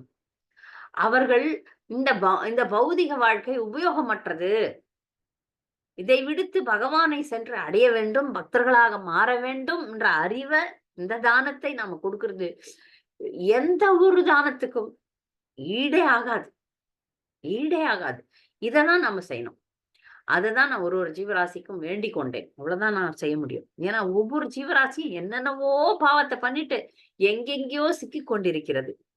பகவானே இவர்கள்லாம் என் சம்பந்தப்பட்டவர்கள், என்னுடைய நண்பர்கள், என்னுடைய உறவினர்கள், என்னுடைய பந்துக்கள்னா பக்தர்கள் இவர்களுக்கு இது உதவியாக இருக்க வேண்டும். பக்தியில ஒரு படி கால் எடுத்து வைக்கிறதுக்கு கொஞ்சம் ஏதுவாக இருக்கும். இல்லையா? யோசனை பண்ணி பாருங்க. நானு ஒவ்வொரு நாளும் வருத்தப்படும் விஷயம், இந்த பக்தி, இந்த ஆன்மீக வாழ்க்கை எனக்கு கொஞ்சம் கிட்ட கிடைச்சிருந்தா நல்லா இருக்குமே! என்னுடைய குழந்தையை பார்த்து நான் பொறாமைப்படுகிறேன். இந்த இந்த அளவுக்கு பொறந்ததுலருந்து பக்தர், பொறந்ததுலருந்து விருந்தாவன், மாயாப்பூர், பக்தர்கள், குரு மகாராஜர், பகவதம், பகவத்கீதை இத்தன விஷயங்கள் இதுக்கு கிடைச்சது. எனக்கு கிடைக்கலையே! கிடைச்சிருந்தா நான் இன்னும் நல்லா இருந்திருப்பனே! அப்படின்ற ஒரு ஆதங்கம் இருக்கு. அந்த மாதிரி ஒரு ஜீவராசிக்கு நாம ஒரு வாய்ப்பு குடுக்குறது தான் இந்த பிண்டதானம். அந்த ஒரு வாய்ப்பை குடுங்கள் பகவானேன்னு செய்யிற பிரார்த்தனை தான். அந்த பூஜாரி என்ன சொல்ட்டார், இதுக்கப்புறம் வந்து இந்த தண்ணிய வந்து அரச மரத்துல, ஆலமரத்துல ஊத்த வச்சார். அங்கங்க நெறைய தட்சணைகள் அதிகமாகவே வாங்கினார். அத பத்தி நாம யோசிக்க கூடாது. அவ்வளோதான். அவர் சொன்னார், ம் இதுக்கப்புறம் நீங்க ஸ்நானம் பண்ணக்கூடாது. கயையும் கங்கையின் கரையில் தான் இருக்கு. ஸ்ராதம் என்பது ஒரு புண்ணிய காரியம். இதுக்கப்புறம் ஸ்நானம் பண்ணீங்கன்னா, உங்க புண்ணியம் போயிடும். அதனால நீங்க ஸ்நானம் பண்ணக்கூடாதுன்னு சொல்ட்டார். அதனால நாங்க வந்து கயையை விட்டுட்டு இது வந்து விஷ்ணு கயை. விஷ்ணு கயை தான் பக்தர்களுக்கு முக்கியமானது. ஆனாலும் ஒரு ஆர்வத்தின் காரணமாக நாங்கள் வந்து புத்த கயைக்கும் போனோம். கயானாலே எனக்கு இதுவரைக்கும் இப்பதான் பக்தர் ஆனதுக்கு அப்புறம் தான் விஷ்ணு கயா பத்தி தெரியும். முதல்ல கயான்னு நெனச்சாலே புத்தர் தான் ஞாபகம் வரும். புத்தர் போதி மரத்தடியில் ஞானம் பெற்றார் அப்படின்ற ஒரு வாசகம் சின்ன வயசுல படிச்சது ரொம்ப ஞாபகம் இருந்தது. புத்தர் கிருஷ்ணருடைய அவதாரம் தான். புத்தர் நாஸ்திகம் பேசி மதத்தின் பெயரால் மிருகவதையை தடுப்பதற்காக எடுத்த அவதாரம். அதனால அவர் சொல்றத நம்ம கேட்க போறதில்ல. ஆனா அவர் வந்து பகவானுடைய அவதாரம். அதனால அவரை தரிசிக்கலாம். அவர் எங்கு ஞானம் பெற்றார், அந்த இடத்த நம்ம தரிசிக்கணும். அந்த இடத்துல போணும். அந்த இடத்துல ஜெபம் பண்ணணுன்ற ஆசை இருந்தது. அதன் பிரகாரம் அங்கு பார்த்தீங்கன்னா, அது ஒரு தனி உலகமாக இருக்கிறது. தனி ஊராகவே இருக்கிறது. அங்கு வந்து ம் அ இந்த புத்த மதம் இந்தியால பிரசித்தி பெறவில்ல. பாருங்க Sri Lanka, Cambodia, Burma, Thailand, China, Japan அந்த நாடுகள்ல தான் புத்த மதம் பரவி விட்டது. இந்தியால அவ்வளவு பிரசித்தி பெறவில்லை. இது ஒரு நாஸ்திகவாதம் தான். அதனால அங்க பார்த்தீங்கன்னா, வெளிநாட்டு மக்கள் நெறைய இருக்கிறாங்க. அந்த புத்த பிக்ஷுகள் நெறைய இருக்கிறாங்க. அந்த கலாச்சாரம், அந்த இதெல்லாம் இருக்கு. நெறைய கோயில்கள் புத்தருக்கு ம தங்க புத்தர் இருக்கிறார். அப்புறம் புத்தர் எங்கு மெடிடேஷன் பண்ணாரு, எங்க தியானம் பண்ணாரு, எங்க அவருக்கு வந்து அந்த ஞானம் கிடைச்சது, அந்த மரம் போயிடுச்சு. அந்த மரத்தினுடைய வேர் எடுத்துன்னு போய் ஸ்ரீலங்கால வச்சு, அங்கருந்து திரும்பி எங்க எடுத்துன்னு வந்து வச்சிருக்காங்க. இப்ப இருக்கும் மரம் வந்து 150 வருஷ மரம். அந்த அரச மரம் தான். போதி மரம் என்பது அரச மரம். அ அப்ப பாருங்க அந்த அரச மரத்துக்குரிய பிரசித்தத்த பாத்துக்கங்க. அப்ப அந்த மரத்து அடியில உட்கார்ந்து நாங்க ஜெபம் பண்ணோம். அங்க எங்க புதருடைய முக்கியமான ஸ்தலமோ, அந்த இடத்துல உட்கார்ந்து நானு காயத்ரி ஜெபமும், ஒரு ஒரு மாலை ஜெபமும் பண்ணேன். அங்க வந்து ஒரு அமைதி இருக்கிறது. புத்தர் எங்கெல்லாம் போய் மெடிடேஷன் பண்ணார், எங்கெல்லாம் தியானம் பண்ணார், அந்த இடத்தெல்லாம் ஒரு கைடு காமிச்சார். எந்த எல்லா இடத்துலயும் இந்த இஸ்லாமியர்கள் கை வச்சிருக்காங்க. அந்த புத்தருடைய கோயில அசோகர் எல்லாருக்கும் தெரியும். அசோக மன்னர் கட்டியிருக்கிறார். அத வெட்டி தள்ளி இருக்கான். அதுக்கப்புறம் அந்த மன்னர்கள் வந்து கட்டி, அதுக்கப்புறம் தாய்லாந்துல இருந்து இப்ப 10 வருஷத்துக்கு முன்னாடி அதுக்கு வந்து ஒரு தங்கத்துல கூரை இருக்கு. இப்ப பண்ணியிருக்காங்க. ஒரு 10 வருஷத்துக்கு முன்னாடி தங்கத்துல கூரை பண்ணியிருக்காங்க. இத வந்து அரசாங்கம் நன்றாகவே நிர்வகித்துக் கொண்டு வருகிறது. நெறைய மெடிடேஷன் சென்டர், புத்திஸ்ட் அதெல்லாம் நீங்க வந்து கயையில பார்க்கலாம். அதன் பிறகு கயையில புத்தகயாவும், புத்தரையும் சந்தித்துவிட்டு, எங்கள் பயணத்தை நாங்கள் முடித்தோம். வந்தோம். வந்ததுக்கப்புறம் நானும் வந்து சிக். மிகவும் உடல்நிலை பாதிக்கப்பட்டது. ஏன்னா, தொடர்ந்து பிரசாதம் கிடைக்கல. காலையில மதியம் விரதம். ஏகாதசி அன்று முழுக்க முழுக்க படுக்கையில தான் இருந்தேன். கூட வந்த பக்தர்கள் கிளம்பிட்டாங்க. எங்கள் குடும்பம் மட்டும் ஏகாதசிக்கு பட்னாலே இருந்து மறுநாள் கிளம்பி, நேற்று ஒரு வந்தே மாதரம்னு சொல்லிட்டு மோடிஜி விட்டிருக்கிற ஒரு நல்ல ஒரு ஸ்பெஷல் ட்ரெயின்ல இருந்து வந்தோம். அது மிகவும் விரைவாக கொண்டு வந்து கல்கத்தால போட்டது. கல்கத்தால இருந்து மாயாப்பூர் வந்து சேர்ந்தோம். தீர்த்த யாத்திரைன்னா தவம் தான். பக்தர்களுக்கு வந்து தவம் தான். அபக்தர்களுக்கு வந்து அது ஒரு என்ஜாய்மென்ட். அ ஆனால் பக்தர்களுக்கு அது ஒரு தவம். அந்த தவத்தை செய்து நமக்கு வந்து நெறைய ரியலைசேஷன்ஸ் வரும். இவ்ளோ நாள் அ பிரசாத பிரச்சனை வந்தது இல்லையா? அப்ப ஏகாதசி அன்னைக்கு அதுக்கு முன்னால பிரசாதம் ஏதோ சாப்பிட்டேன். வாந்தி. பேதி. இரவு முழுக்குமே தூங்கல. ஏகாதசி அன்னைக்கு காலையில சாப்பிடுறதுக்கு பிரசாதம் குடுத்தாங்க கோயில்ல. நான் போய் சாப்பிடல. என்னால முடியல. அப்ப மாலையில பிரசாதமே இல்ல. ஆனா மாலை எனக்கு பசி எடுக்குது. பக்தர்களுக்கு நெறைய ரியலைசேஷன கிருஷ்ணர் குடுக்கிறார்ன்ற இந்த ஒரு அனுபவத்த உங்களோட பகிர்ந்து கொள்ளணும்னு நான் நெனச்சு தான் இத உங்களுக்கு சொல்றேன். நம்ம வந்து பொதுவா பிரச்சாரம் செய்யும்போது, ஆ அந்த கிறிஸ்துவர்களை நாம நானே சொல்லியிருக்கேன். கடவுள்கிட்ட போய் இன்று எங்களுடைய அனுதின உணவை தரணும் அப்படின்ற ஒரு பிரார்த்தனைய நம்ம வைக்கக்கூடாது. ஏன்னா காட்டுல வாழற யானைய கூட பகவான் ரட்சிக்கிறார் அப்படின்னு நம்ம சொல்றோம். ஆனா சில நேரங்கள்ல பிரசாதம் நமக்கு ஒரு சோதனையா தான் இருக்கு. அன்னைக்கு சாயங்காலம் வந்து அப்பதான் நான் கொஞ்சம் சுமாரானேன். எனக்கு ரொம்ப பசி. என் அந்த பசியை நான் தாங்குவேனான்னு சோதிக்கிறாரா கிருஷ்ணரு? இல்ல என்னால தாங்க முடியாது. இன்னும் வீக் ஆயி நான் ஹாஸ்பிட்டல் போறதுக்கு பகவான் கிட்ட போய் இப்ப கெஞ்சி அழுதேன் நானு. பகவானே, இப்ப இங்க பிரசாதம் இல்லன்னு சொல்ட்டாங்க கோயில்ல. ஒரு வேள தான் அது காலையில முடிஞ்சு போச்சே. கெஸ்ட் ஹவுஸ்ல அவ்வளோதான் சொல்ட்டாங்க. முடிஞ்சிருச்சு இல்ல மாதாஜி அப்டின்ட்டாங்க. ஆ பகவான போய் தரிசிக்க போனேன். அங்க வந்து ஒரு 2, 3 மாதாஜிங்க நின்னாங்க. பகவான்கிட்டயும் பிரார்த்தனையும் செஞ்சேன். பகவானே, இப்போ இன்னைக்கும் எனக்கு பிரசாதம் கிடைக்கலன்னா ரொம்ப கொலாப்ஸ் ஆகலாம். ஊருக்கு போறதும் தடைபடலாம். நீங்க தான் பார்த்து ஏதாவது ஒண்ணு பண்ணணும்னு சொல்லி ஒரு பிரார்த்தனைய வச்சேன். உங்களிடம் பிரசாதத்த கேட்கறது கூட தப்பு தான். அதுவும் அன்னைக்கு ஏகாதசி. இருந்தாலும் உடல்நிலை சரியில்ல. நீங்க ஏதாவது ஏகாதசி பிரசாதத்துக்கு வசதி பண்ணுங்க. ஒரு பக்தரையும் எனக்கு தெரியலன்னு சொல்லிட்டு ஒரு மாதாஜி கிட்ட போய் நான் 3 நாளா சாப்பிடல. அ எனக்கு வந்து ரொம்ப கஷ்டமா இருக்கு. நீங்க ஏதாவது ஏற்பாடு பண்ண முடியுமா பிரசாதத்துக்குன்னோனே, அவங்களும் முடியாது அப்டின்ட்டாங்க.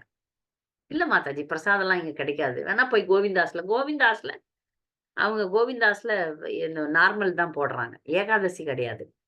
ஏகாதசி இல்லன்னா நாம சாப்பிட முடியாதே! அதனால கோவிந்தாஸ் போற தெம்பும் எனக்கு இல்ல. கோவிந்தாஸ்ல எண்ணெய் நெறைய ஊத்துறாங்க.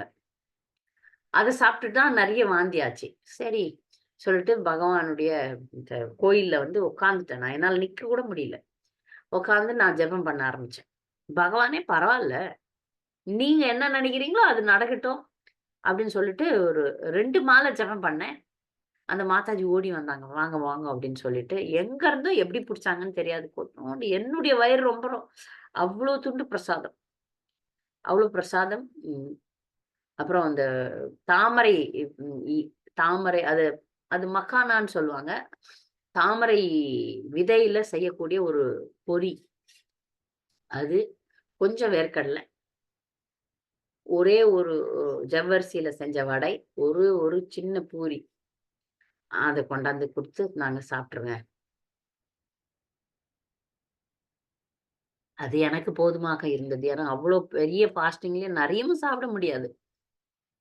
அது மிகப்பெரிய பழம் இருந்தது. பழம் வந்து எப்போதும் பசிய அடக்க மாட்டேன்து. அது வந்து ஒரு சைடு ஃபுட்டா தான் இருக்கு. மெயின் ஃபுட்டா ஆக மாட்டேன்து. இவ்ளோ நாள் பழத்துல தான் ஓட்டுறோம் நாங்க. அதனால ரொம்பவே கஷ்டமான சூழ்நிலையில பகவானுடைய கருணையினால பிரசாதம் கிடைச்சது. அதனால எனக்கு தெம்பு வந்தது. கொஞ்சம் சுமாராயிட்டேன்.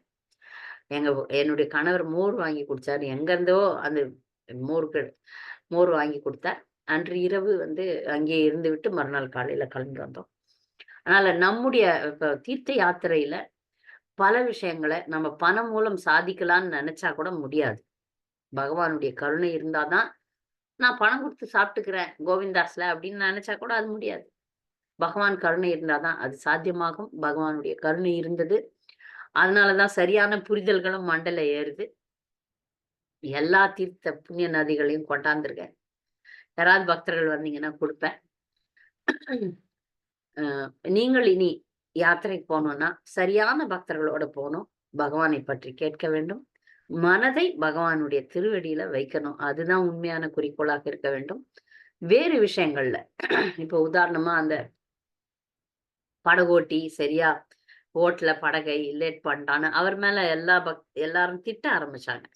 நானும் என் கணவரும் திட்டல அவர. இன்னும் சில பக்தர்கள்லாம் திட்டல. ஏன்னா, அந்த நேரங்கள்லலாம் இது பகவானுடைய சித்தமா இருந்தா தான் நடக்கும். நாம எவ்வளவு விஷயங்கள கட்டுப்படுத்தணும்னு நெனைக்கிறோம். ஆனா கட்டுப்படுத்த முடியாது. முடியாது. நாம் கட்டுண்டவர்கள். கட்டுப்படுத்த முடியாது. முயற்சிகள் செய்யலாம். ஆனா, அதுல வந்து நடக்குமா, நடக்காதான்றது நம்ம கையில இல்ல. அதை வந்து உணரணும். அந்த நேரத்துல இருக்கப்பற்ற வேண்டும். பகவானுடைய திருவடிகளை. ஏன்னா, நாம பல நேரங்கள்ல அங்க போய் மறந்துடுறோம். பகவானை நெறைய மறக்கறதுக்கு வாய்ப்பு இருக்கு. அத பார்க்குறோம், வேடிக்கை பார்த்துடுறோம். அத எடுக்கிறோம் ஃபோட்டோ, இத எடுக்கிறோம் ஃபோட்டோ. நெறைய இடத்துல நம்ம வந்து திசை மாறி போய் விடுகிறோம். அங்கு திசை மாறாமல், பகவானை நினைக்க வேண்டும்ன்ற ஒரு பாடத்த நான் கத்துட்டு வந்தேன். பக்தர்களுக்கு பணிவான வணக்கங்கள். ஏதாவது கூடுதல் கருத்துக்கள் இருந்தா நீங்க தெரிவிக்கலாம். ஹரே கிருஷ்ணா. ஹரே கிருஷ்ணா மாதாஜி. ரொம்ப கவனமா கேட்டேன். நீங்க அழுதப்ப நானும் அழுது, நீங்க கஷ்டப்பட்டப்ப நானும் கஷ்டப்பட்டு, நீங்க தரிசனம் பண்ணப்ப நானும் தரிசனம் பண்ணி, ரொம்ப ரொம்ப உங்க கூடவே வந்த மாரி இருக்கு. 1000 கோடி நன்றிகள். ஹரே கிருஷ்ணா ஹரே மாதாஜி. கிருஷ்ணா மாதாஜி. ஹரே கிருஷ்ணா. ஹரே கிருஷ்ணா மாதாஜி. ரொம்ப சூப்பர் மாதாஜி. சொல்ற மாதிரி பகவானுடைய கருணையில கட்டாயம் போகணும். ஆனா இப்பயே போன திருப்தி இருக்கு மாதாஜி எங்களுக்கு. இப்படி போய் நீங்க சொல்லும் போதே அப்படியே பிக்சரைஸ் பண்ணிக்க முடியுது. அந்த மரத்தை பார்த்தோம் அப்படின்னோடனே ஒரு மரம் மாதிரி நமக்கே தோணுது. அது உண்மையான மரமோ என்னமோ, ஆனா ஒரு மரம் அப்படியே நமக்கு அப்படியே ஒரு நினைவில் அப்படியே ஒரு தோன்றது. இந்த பிக்சரைஸ் பண்றது அதெல்லாம் ரொம்ப ஒரு ஆனந்தமா இருக்கு மாதாஜி. மாதாஜி அப்புறம் எனக்கு ஒரே ஒரு டவுட் மாதாஜி. இந்த காசியில வந்து யார் மாதாஜி அந்த இடத்துல கொஞ்சம் எனக்கு கேட்க முடியல. நமோ மகாவதன்யாய அது மட்டும் ஒரு நிமிஷம் சொல்லுங்க மாதாஜி, எந்த இடத்துலங்கிறது. ரூப கோஸ்வாமி ரூப கோஸ்வாமி தான் வந்து இந்த மந்திரத்த சொன்னவர். நமோ ஓகே மகாவதன்யாய. அது முதல்ல சொன்ன இடம் வந்து காசி தான். ஓகே. அந்த பிந்து மாதவ கோயில். டெம்பிள் பக்கத்துல. பிந்துமாதர் கோயில் அந்த கங்கை கரையில தானே முதல் முறையா சந்திக்கிறார் okay okay Mataji, Mahaprabhu. Correct. ஆனா மாதாஜி இப்போ என்னோட சன் கூட காசிக்கு போனான்னு சொன்னேன் இல்லையா மாதாஜி, பிந்து மாதவர்லாம் அவன் பார்க்கவே இல்லை மாதாஜி. எல்லாருக்குமே விஸ்வநாதர் தான் பிரதானமா தெரிஞ்சிருக்கு. சோ அடுத்த தடவை போறது சொல்லணும். அதுதான் பக்தர்களுக்கு. ஏன்னா அது முதல் ஒரிஜினல் கோயில் பிந்து மாதவர் தானா. அதுக்கப்புறம் தான் காசி விஸ்வநாதர் வந்து பிரசித்தமாயிருக்கிறார். இது பக்தர்களுக்கு மட்டுமே தெரிந்த விஷயம். ஓகே மாதாஜி. ஹரே ஹரே கிருஷ்ணா. கிருஷ்ணா. ஹரே கிருஷ்ணா. ஹரே கிருஷ்ண மாதாஜி. சொல்லுங்க. மகராஜி கூட போய் பிந்து மாதவரோட பாத்தேங்க. பிந்து மாதவர் பார்த்தோம். ம். நைமிசாரண்ய நாங்க போனோங்க. ஆனா ம். நீங்க சொல்ற அந்த தரிசி கோயில பாக்கலீங்க. ஆஹா, அது ததிச்சி குண்டம் பாக்கலையா? அதுதான் நான் சொல்றேன் பாருங்களேன். அங்க ஒரு பக்தர்கள் நாங்க கூட மிஸ் பண்ணியிருப்போம். அங்க ஒரு பக்தர்கள் தான் சொன்னாங்க. இங்க முக்கியமானதே ததிச்சி தீர்த்தம் தான். போய் பார்த்துட்டு போங்க அப்படின்னு சொன்னாங்க. சக்கரத்துல குளிக்க வேண்டான்ட்டாங்க. அது சுத்திட்டே வருது இல்லைங்க. ஆ, சக்கர அது குளிக்க வேண்டான்ட்டாங்க. நாங்களும் சுத்திட்டு தான் வந்தோங்க. என்னால இறங்குறதுக்கு எனக்கு ஸ்ட்ரென்த்தே இல்ல. நெறைய மக்கள் வந்து குளிச்சாங்க அதுல. சுத்திருன்னு சொல்றாங்க. நாங்க குளிக்க நாங்க தயாரா நாங்க சுத்தி வந்தோம். ஒரு முறை சுத்திட்டு வந்தோம். நாங்களும் 5 முறை சுத்திட்டு வந்தோம். சுத்தணுமா? 5 முறை சுத்தணும்னு சொன்னாங்க. நாங்க ஒரு முறை தான் சுத்துனோம். அந்த சோபதேவ சமயத்து கிளிமுக்கோடு இருக்கிறது அதெல்லாம் இருக்குதுங்க இங்க. ஆஹா. கிளிமுக்கோடு இருக்குதுங்க. அதெல்லாம் இருக்குதுங்க இங்க. ஓ! ஓ! ஓ! நான் போகும்போது அந்த ஒரு பெருமாள் கோயில்ல இருந்து வண்டியில தான் போனோங்க. அப்பெல்லாம் ஆஹா. அப்படி 15 வருஷம் இருக்குங்க நாங்க போய். அப்ப ஓ! போறதுக்கு வண்டிங்க. வண்டியில தான் போனோங்க. அது வரைக்கும் எல்லாம் போய் பார்த்தேங்க. அதுக்கு இதுக்கு அந்த பக்கம் ஒரு பெரிய ஆறு இருக்குதுங்க. இந்த பெருசா இது இருக்குன்னு சக்கரை இதுக்கு அந்த பக்கம் ஒரு பெரிய ஆறு இருக்குதுங்க. அதான் கோமதி. அதுதாங்க. கோமதியில குளிச்சோம்.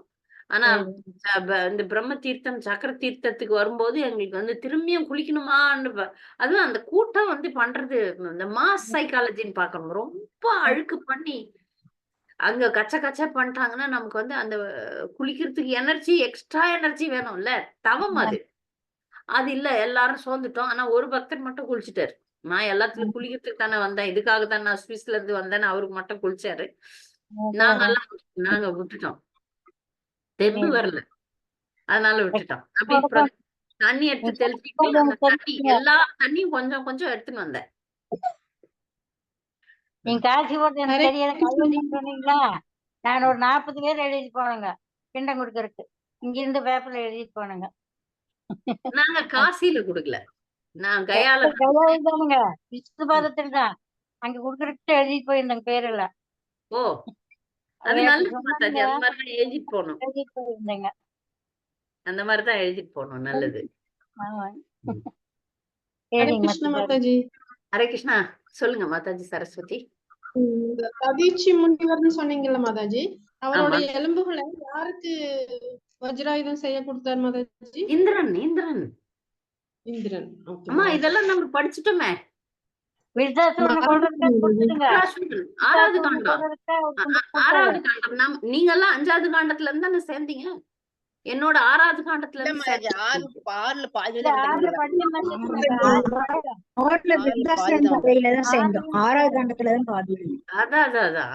அப்ப 6வது காண்டத்துல இருந்து மாதாஜி வரல மாதாஜி. ஹரே கிருஷ்ணா. ஹரே கிருஷ்ணா மாதாஜி. ஹரே கிருஷ்ணா மாதாஜி சொல்லுங்க. கேட்கறது மூலமா நீங்க சொன்னது கேட்ட மூலமா பார்த்தாச்சு மாதாஜி. நான் எல்லாம் போக முடியுமாங்கிறதே தெரியல. இப்படி சொல்றத அப்படியே நமஸ்காரம் பண்ணிக்கிறேன். முக்கியமா அதற்காக தான் சொன்னதே.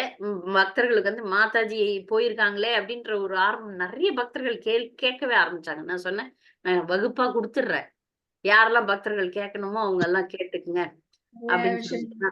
தெரிஞ்சது மாதாஜி. காசியில நீங்க சொன்ன மாதிரி அங்க அந்த காசி விஸ்வநாதர் மட்டும்தான் ஞாபகத்துக்கு வருவாரு.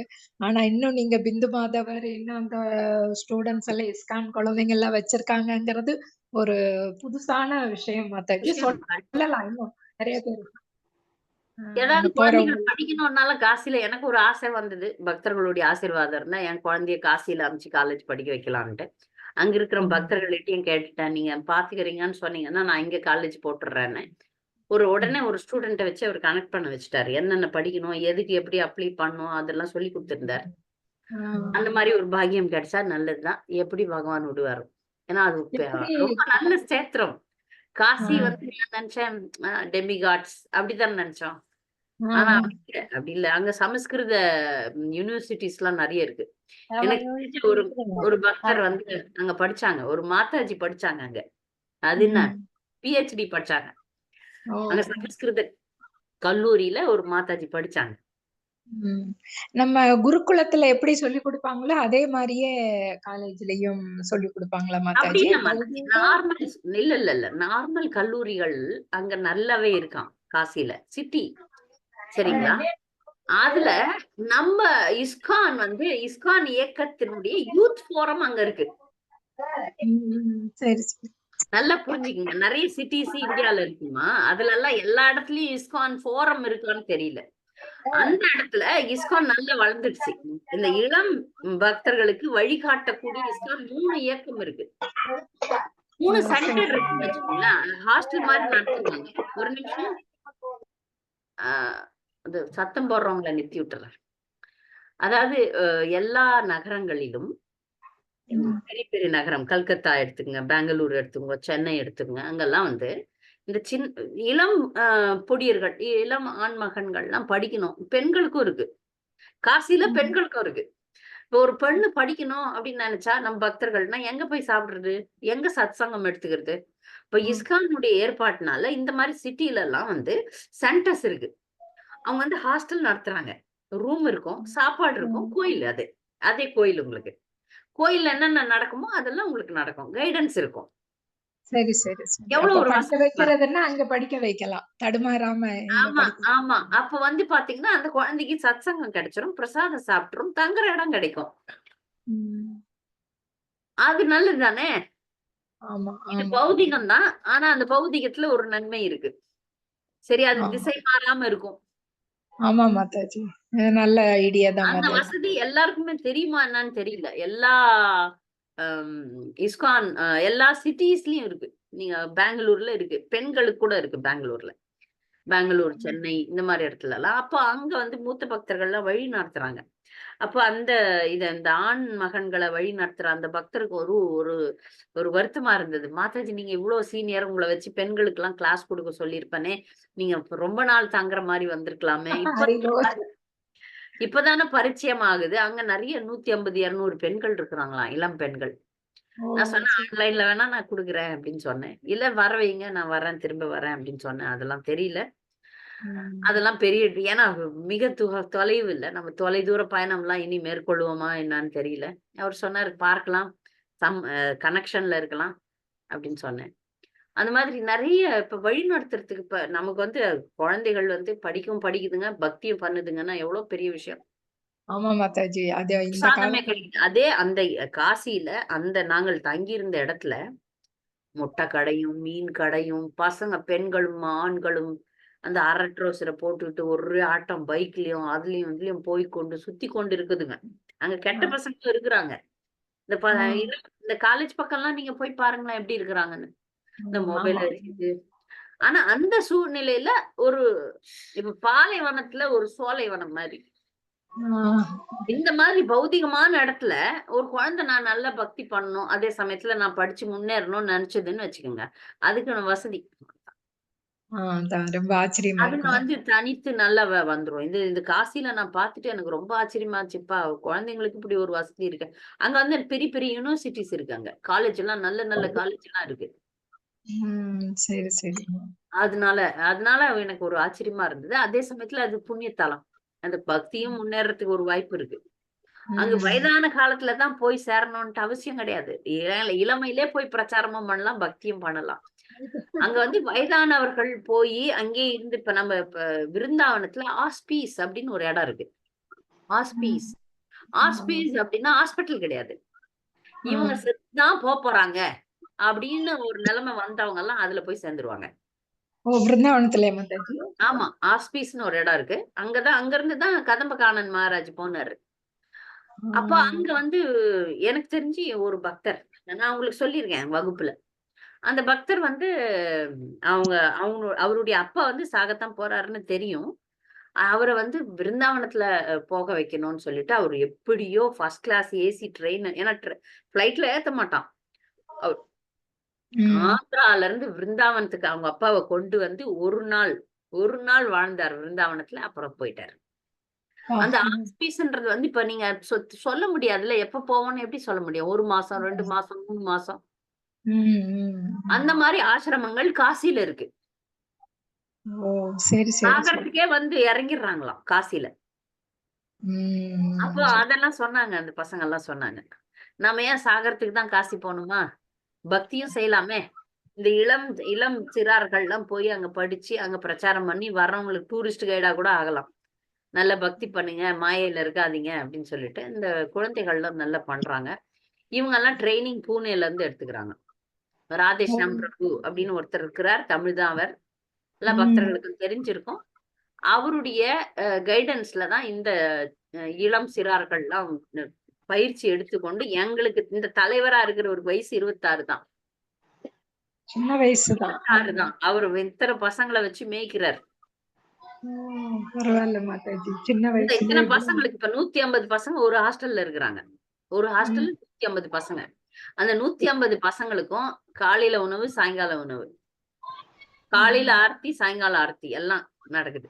அங்க வந்து அவங்களுக்கு வந்து அகாமடேஷனும் உண்டு. ஒரு சென்டர் மாதிரி நடத்துறாங்க. சரி சரிங்க. நம்பர் வாங்கிக்கிட்டீங்களா மாதாஜி? யாருக்காச்சும் கேட்கும்போது நான் கேக்குறேன். நம்ம கண்டிப்பா அனுப்பலாம். நம்பர் எல்லாம் வாங்கியாச்சு. அந்த தலைவர் நம்பர் வாங்கியாச்சு. சரிங்க மாதாஜி. அத முதல்ல அப்ளை பண்ணோம்ல. காலேஜுக்கு வந்து அப்ளை பண்ணாங்கன்னா அந்த குழந்தைகள், பக்தர்களுடைய குழந்தைகளுக்கு ஒரு புகலிடம் மாதிரி அது. பக்தர்கள் குழந்தைகள் புகலிடம். ஆமாமா. தேங்க்யூ மாதாஜி. ஹரே கிருஷ்ணா. ராசி நிறைய ஆசிரமம் இருக்கு மாதாஜி. நம்ம போய் எப்ப வேணா வயசானவங்க ஒரு குறிப்பிட்ட அமௌண்ட் கொடுத்துட்டா இருந்துக்கலாங்க, அங்கேயே பாத்துக்கோங்க. எங்க வீட்டுல அவர் இருக்கும்போது நாங்க நினைச்சோம் நம்ம போய் கடைசி காலத்துல அங்கேயே இருந்துக்கலான்னு. அவரோட பொண்ணு போய் விருந்தாவனத்துல பண்ணலாம் மாதாஜி. விருந்தாவனத்துல பண்ணிடுங்க. அப்படியா? விருந்தாவனத்துல பண்ணிடுங்க.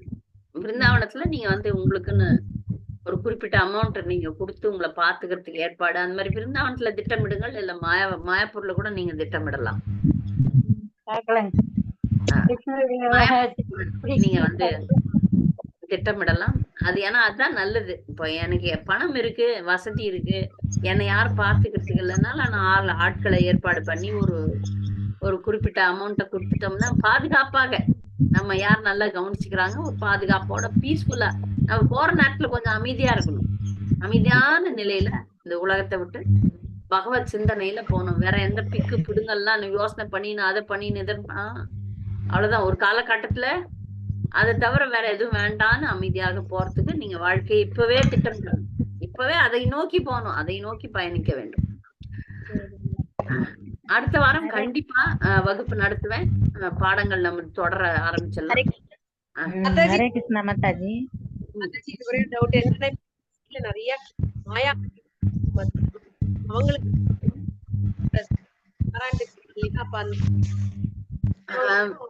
பத்மாவதி விட்டு விட்டு கேக்குது.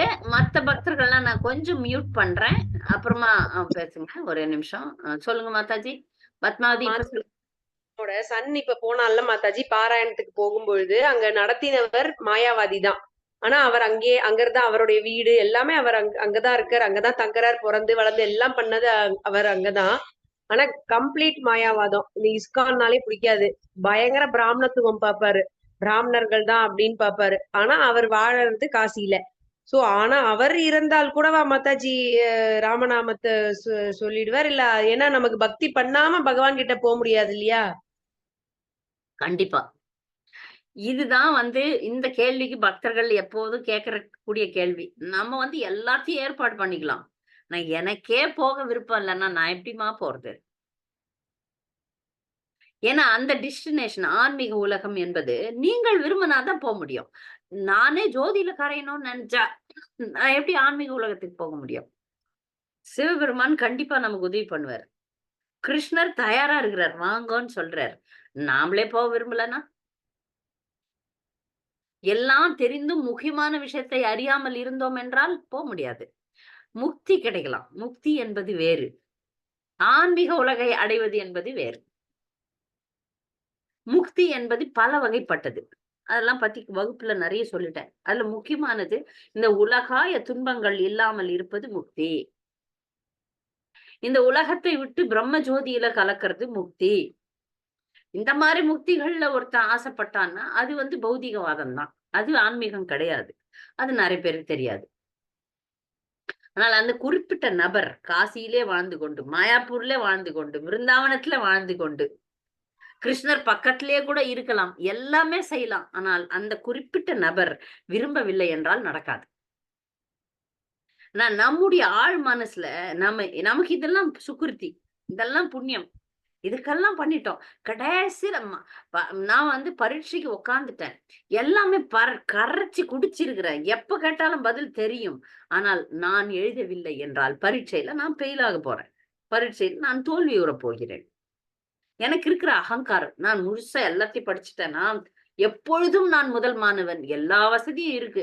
ஆனால் குறிப்பிட்ட நாள் அன்று பரீட்சை எழுதும் போது நான் எழுதவில்லை என்றால் அவ்வளவுதான், தோல்விதானே. இதுல முக்கியமான கருத்து, அந்த குறிப்பிட்ட நபர் விரும்பவில்லை என்றால் ஆன்மீக வாழ்க்கை கிடையாது. ஆன்மீக வாழ்க்கையை பற்றி, ஆன்மீக உலகத்தை பற்றி ஞானம் இல்லைன்னா எப்படி போக முடியும்? எங்க போறோன்னே தெரியாம போக வேண்டிய டெஸ்டினேஷன் அவர் நினைக்கிறார் ஜோதி. நான் வந்து சிவனாவணும்னு அபராதம் செய்து கொண்டிருக்கிறார். அபராதிகள் இல்ல, சிவன் பக்கத்துல சிவோகம்ன்றாங்க. எவ்வளவு பெரிய அபராதம். சிவன் பக்கத்துல உட்காந்து என்ன சொல்றாங்க நீங்க பாருங்க. ஒரு நாள் வந்து இந்த எஸ்பிபியா பாலசுப்ரமணியம் ஒரு பாடகர், ஒரு பாட்டு பாடுறாரு. என்ன பாட்டுனா சிவோகம் சிவோகம். சிவோகம்க்கு அர்த்தம் என்ன? நல்ல பாடினாரா என்னன்னு உடனே என் கணவர் பிடிச்சாருமா, அவர் என்ன பாடுறாருன்னு கேட்டியான்னாரு. நல்லா பாடுறாரேன்னு சொன்னேன், இன்னும் அர்த்தத்தை பாரு அப்படின்னாரு. அப்படின்னா சிவோகம், நானே சிவன் ஆகலாமா சொல்லுங்க. நாமளே சிவன் ஆகலாமா? ஆக முடியுமா? எவ்வளவு பெரிய அபராதம். காசிலே இருந்துட்டு அபராதம் பண்ணா அதற்குரிய பலன் தான். காசி எல்லா பாவத்தையும் ஒழிக்கக்கூடியதுதான். ஆனா நான் ஒழிக்க மாட்டேன்னு நான் நினைச்சேன்னா, நான் செய்யறது சரி அப்படின்னு அடம் பண்ணனா கிடைக்காது. மாதாஜி, இப்ப ராமநாமத்தை நம்ம இன்கேஸ் மாயாவாதிகள் செத்து போகும்போது கூட ராமநாமத்தை கேட்டு கூட அவர்களுக்கு அந்த ஸ்மரணை இல்லைன்னா முடியாது, அப்படித்தானே மாதாஜி? அந்த அந்த குறிப்பிட்ட ஜீவன் விரும்பவில்லை, அது உண்மையான பக்தனா ஆகலன்னா முடியாது. இப்ப சிவபெருமானை நினைத்து அந்த காசி விஸ்வநாதரை நினைச்சு உயிரை விட்டா சிவபெருமான கூட நல்ல பகவானா நினைச்சு அவர் ஒரு அவரை வந்து அவருடைய நிலையை உணர்ந்து அவர் வந்து ஜோதி. இப்ப ஈஷா யோகத்துல இது பயமா இருக்கு, யூடியூப்ல ஓடுது. ஈஷா யோகத்துல சிவபெருமானை கடவுளா நினைக்கிறாங்களா இல்ல ஒரு சிம்பிளா நினைக்கிறாங்களா? சிம்பிளா தான் நினைக்கிறாங்க. அவர் ஒரு பர்சனாலிட்டி, சிவன் ஒரு நபர். சிவன் இருக்கிறார், சிவன் ஒரு நபர், சிவன் ஒரு வைஷ்ணவர், சிவன் ஒரு மிகப்பெரிய பகவானுக்கு அடுத்த நிலையில் இருக்கக்கூடியவர்ன்ற புரிதலோட நம்ம சிவனை வணங்கணும்னா சரி. சிவனை ஒரு ஒரு ஒரு கடவுளுடைய அடையாளம், ஒரு ஒரு சின்னம் அப்படின்னு நினைக்க கூடாதுல்ல. அவர் ஒரு நபர் இல்ல. அந்த புரிதல் இல்லாம அவரோட தொடர்பு எப்படி கொள்ள முடியும்? அந்த மாதிரி பண்ணாங்கனாலும் அது அபராதத்துல முடியும். சிவன் கூடவே இருந்துன்னு சிவனை அபராதம் பண்றது, இதெல்லாம் அவங்க பண்ணாங்கன்னா அவங்களுக்கு ஏற்றம் வராது. ஓகே மாதாஜி. ஹரே கிருஷ்ணா மாதாஜி. ஹரே கிருஷ்ணா. நன்றி. பத்மா காரைக்குடி. சரி, வந்து சாரநாத் தானே மாதாஜி? சாரநாத்ன்ற இடம் வந்து எங்க இருக்குன்னா அது காசி பக்கத்துல எங்க இருக்கு? காசி பக்கத்துல இருக்கு. அந்த இடத்துக்கு நான் எங்களுக்கு நேரமின்மை காரணத்தினால போல, பிரயாகையை விட்டுருவோன்ட்டு சாரநாத் போற பிளான் இருந்தது, போக முடியல. சாரநாத்ன்ற இடத்துல வந்து புத்தர் வந்து முதல் முறையில ஞானம் பெற்ற பிறகு பிரசங்கம் செஞ்சாராம். இங்க போன மாதாஜி, நாங்க காசிக்கு போயிருக்கேல, அங்க போயிட்டு போனீங்களா? நல்லது நல்லது. நாங்க போக முடியல, ஏன்னா பிரயாகையை விட்டுருவோன்ட்டு எங்களுக்கு நேரமின்மை, அதனால போகல. ஆமா, நீங்க நிறைய இடம் நாங்க போகாத இடம்லாம் நல்லா சூப்பரா சொன்னீங்க மாதாஜி. எல்லாம் நேர்ல பார்த்த மாதிரி சான்ஸ் கிடைக்கல, போய் எல்லாம் பார்க்கணும். பாருங்க. அந்த கேள்விதான் கேட்போன் இருந்தேன். எல்லார் காதுலயும் இப்ப சிவன் வந்து ராம் ராம்னு சொல்லிட்டாருன்னா அவங்க எல்லாம் போயிருவாங்களான்னு கேட்போன் இருந்தேன். அதுக்குதான் நீங்க இப்ப பதில் சொல்லிட்டீங்க. ஏன்னா நாம வந்து எது குறுக்குல நினைக்கிறோம், ஆனா அந்த போகக்கூடிய நபர் விரும்பணும். விரும்பினாதான் முடியும். விரும்பணும், அப்பதானே முடியும். சொல்லுங்க, நீங்களே சொல்லுங்க. உங்களை யாராவது தரன்னு இழுத்துன்னு போக முடியுமா? முடியாதே.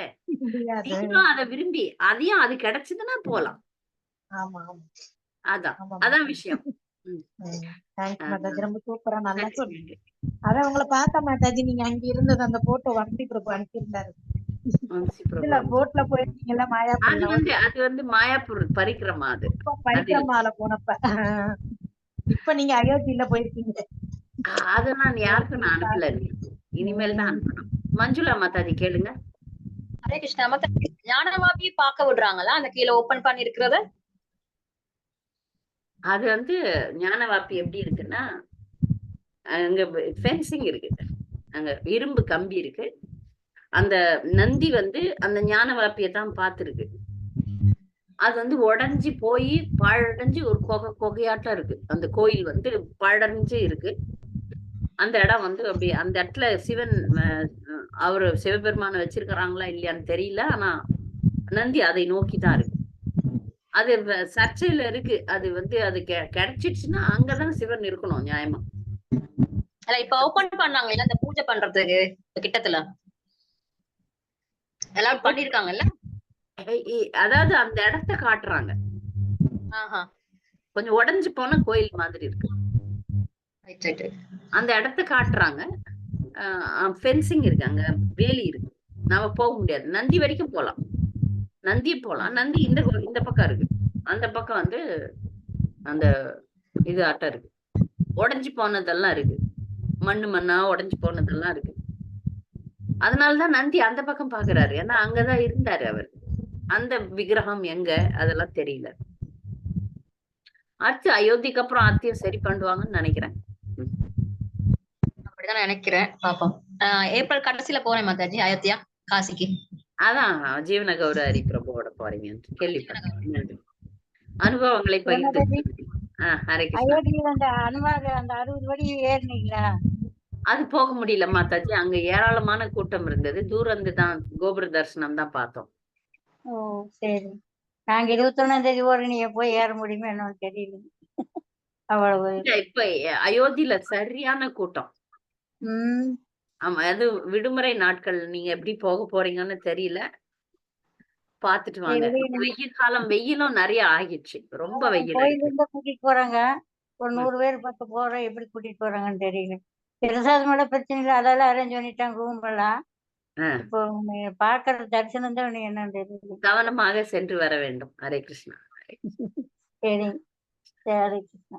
அடுத்த வாரம் பக்தர்களை நம்முடைய பாகவத வகுப்பில் சந்திக்கலாம். வாஞ்சா கல்பதருபஸ்ய கிருபா சிந்து தேவச பதிதானம் பாவனேபியோ வைஷ்ணவேபியோ நமோ நமः.